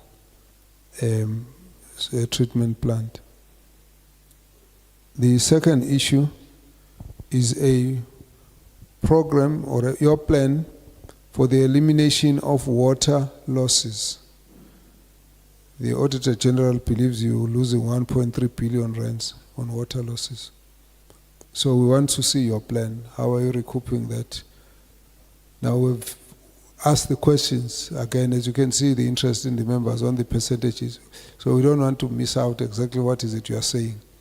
So we now know we're talking 17%. So you're going to show us the target. Now your target is saying 2, you're counting 6 years. That sounds nice. but what are you going to be doing to get 2%? And is 2% adequate? MEC must have a view on that as well. Okay. The next one is a plan to eliminate electricity losses. Please submit that. You wouldn't be able to do it unless you got a plan. If you had a plan, then share it. Let's see. That's the point. The next one is we also need a report of your audit of the water fleet. You are buying some, you hired some. That's the point. We want to know how many of these have you got, what's their capacity, what is the cost. But we also want to know the ones that you are hiring. What's the monthly cost? What's their performance like? Are you really having value for money? Did you ever compare that do you ever audit if the water tank goes from point A to point D, that it actually delivers the necessary amount of water? And have you ever compared any kind of cost efficiency, what's called cost benefit analysis and efficiency analysis that gives you a sense that you are better off hiring than actually having your own? So why are you still keeping those if that's the case? So that's the kind of interest area that we're looking at. But then when you do so, please also talk about any reported illegal activities here from your staff and from your contractors. What have you done there? The next area, the other one is a report on the transformer cartels. It's a problem that we get everywhere now. We were asking City of Johannesburg about people who will not pay money to the city, but still pay for electricity because there's a middleman somewhere who's positioned themselves illegally to collect money for that. Now, with these two, it also takes me to a point. You made a point, I can't remember who made this point, that, oh no, we got an informal settlement set up and we now must provide water and electricity and so on. What can we do? Now, you didn't refer to your authority to stop land invasion. And we're not sure you can balance the issue up without actually focusing on that as well. So that for us is another issue. Then the Rooiwal project. Let's get a little bit more of a formal submission. But for us, what we're interested in, we would have still liked to hear formally these delays. Let's get them written down so that we want to know who we must confront when it comes to these issues. And these delays also talk to us about some of the investigations we have done. And I've heard that some staff members are involved and all of that. Also a report about the investigations. The committee generally is very interested in the list of fraud, corruption cases that you have investigated with case numbers to know what is happening there. But we also want a comparison. Which of these were picked up as a result of your investigation of the unauthorized, irregular, fruitless, and wasteful expenditure? And which ones were actually occasioned by your own internal control mechanism? You understand the difference that, in fact, here you've got an oversight person. So the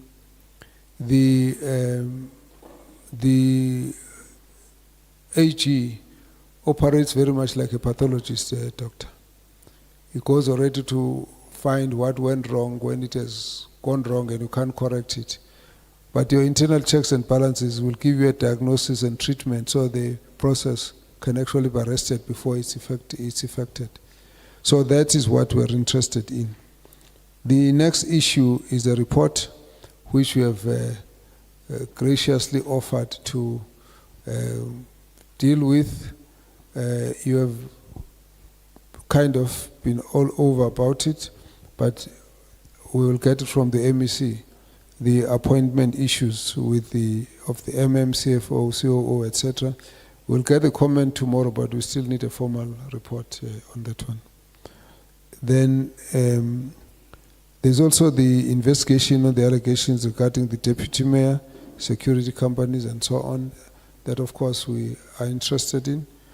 The other one is there's also another allegations around corruption, frauds involving revenue collection and imposter. I have no idea what that is all about, but so you seem to have a sense as to what it is, so you will give us that report as well. If you were not able to recall what it was, we're going to ask the members to give us additional details, but now that you do, we won't ask that, we'll simply ask for the report. That would also include the CCTV contract, which you will also report about. The last on these issues is for the MEC to provide us with a list of all the debts owed to municipalities by government at provincial and national. We also don't want it just as a snapshot. We want some kind of comparison. If you go back, say 5 years in the term of this municipality, what was it in 2021, what is it now, so that we are able to see. We were encouraged by the Premier's attitude that for those departments that don't pay, just cut them. We want to know if you have been able to take advantage of that goodwill to make sure that there is a change. You had a long elaboration on intergovernmental relations in response to the member, and whilst we're doing so, we hopefully will be able to see how the good intergovernmental relations have resulted in the elimination of this major debt, which we believe does need to be given attention. So with those, we want to say thank you very much. We would be releasing the city of Tshwane. We thank you for all your answers. And honorable members, at this point, we will break, we'll adjourn our meeting and meet again tomorrow at 8 o'clock in the morning. That's almost 6.